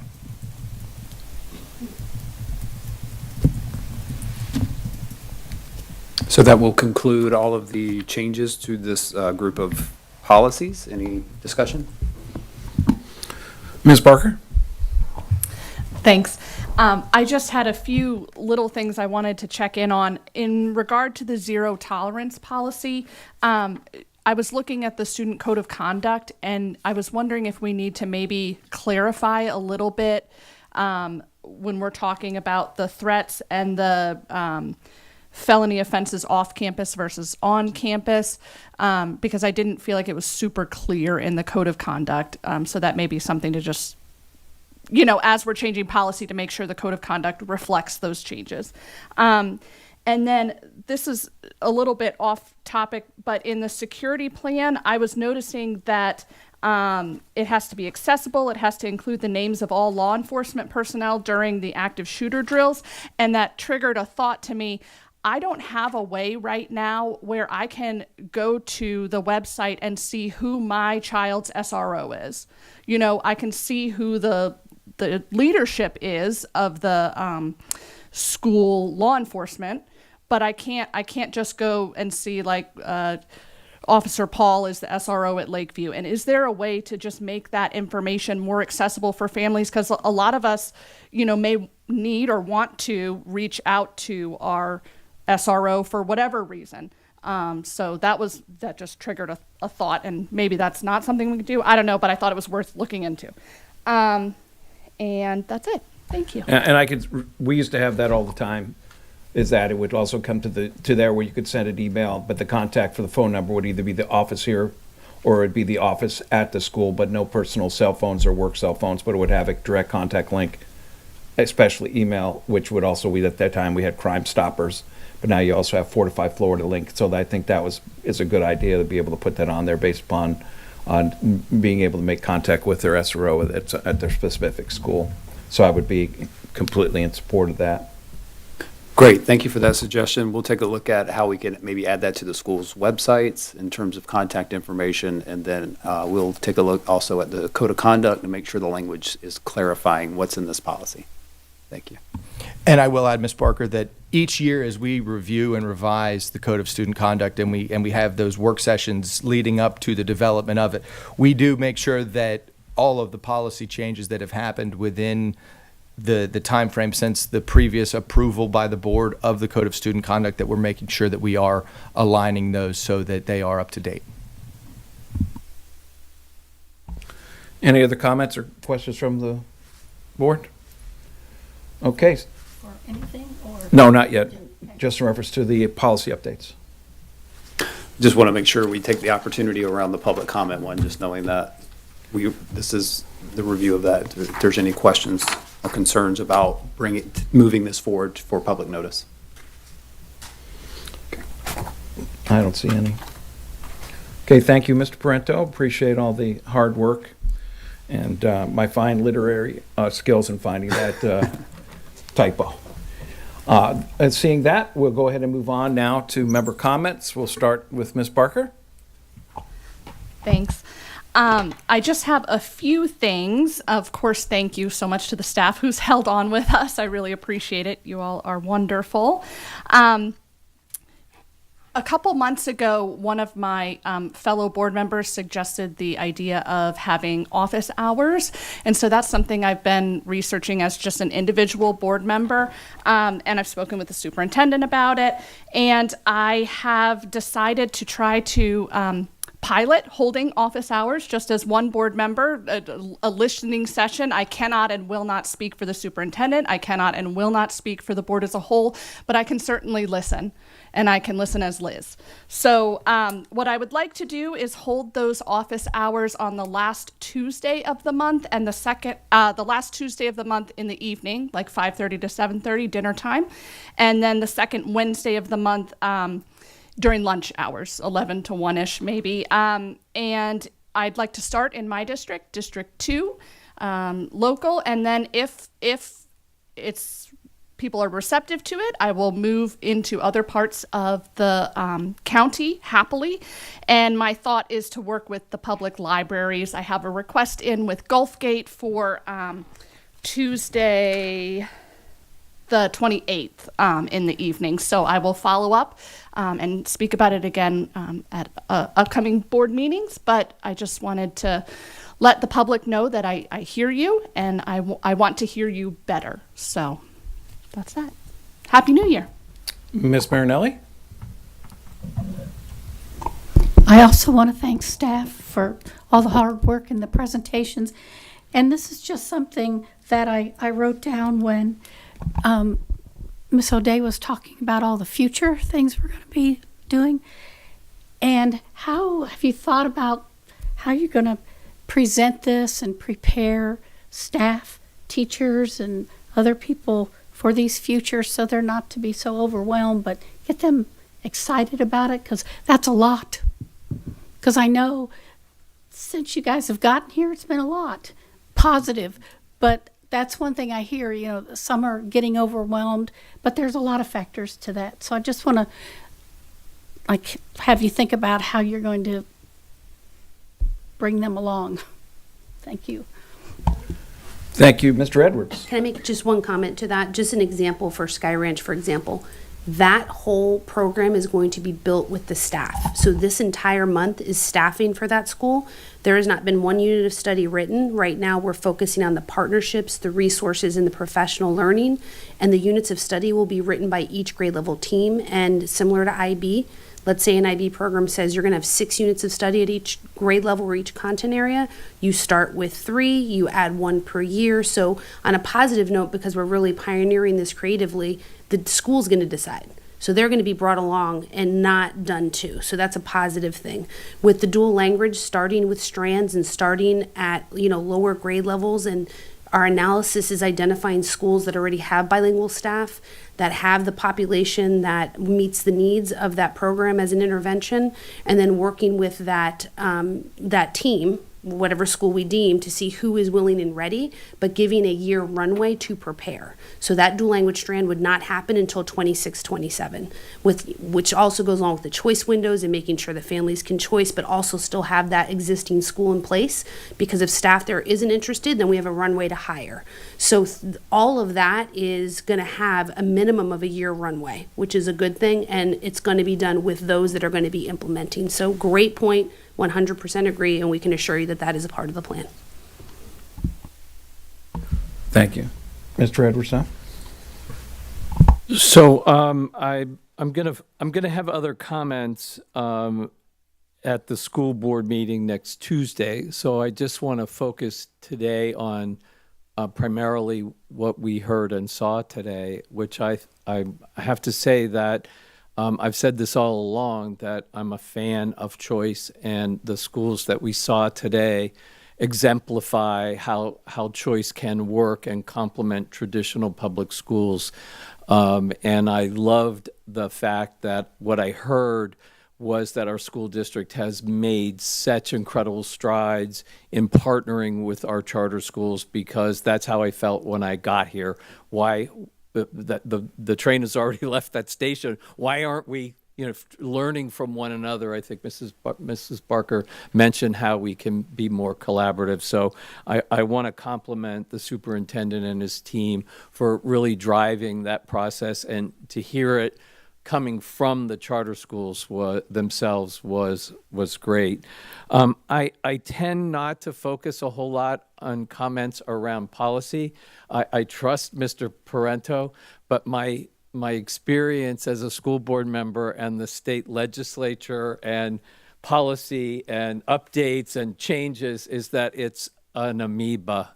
And so I just trust Mr. Parento and our attorney to make sure that we're in compliance and doing our very best to deliver what the legislature would like to have. And that my bigger concern from policy is really from the business side of the house, is to really begin as a school board collectively to really address legislative agendas that we as a district need relief from. Most of it is financial, in my particular opinion, but some of it is procedure. But how we can get a better handle on that to partner with the legislature on what public education needs to thrive. So that's my big piece of what I would share with us on policy, and anything that I can encourage Mr. Parento to just have cliff notes on an ongoing month-to-month, day-to-day, week-to-week basis. So when we get to talking about legislative agenda, that we're proactive to those conversations instead of reactive. So, and I wish everyone also a happy New Year. Thank you. In reference to the meetings, being able to meet with your individual district board, I am working, and Ms. Barker, I'm working with Ms. Tompkins in reference to that we will have an office available here on the third floor to be able to have people come here that anybody's going to be able to use, as well as I'd like to work in reference to having the schedule be able to be put up online so that anybody can get there, they can actually sign up for it, so that we're aware that because we may be able to have preparations in reference to some specific questions that may come through that would come from the public. Also with that, I wish everybody to have a very happy New Year. Our next board meeting is going to be January 14th at 6 p.m. here at the school board building. Any other comments from the board? Seeing none, this meeting and workshop is adjourned to the 14th.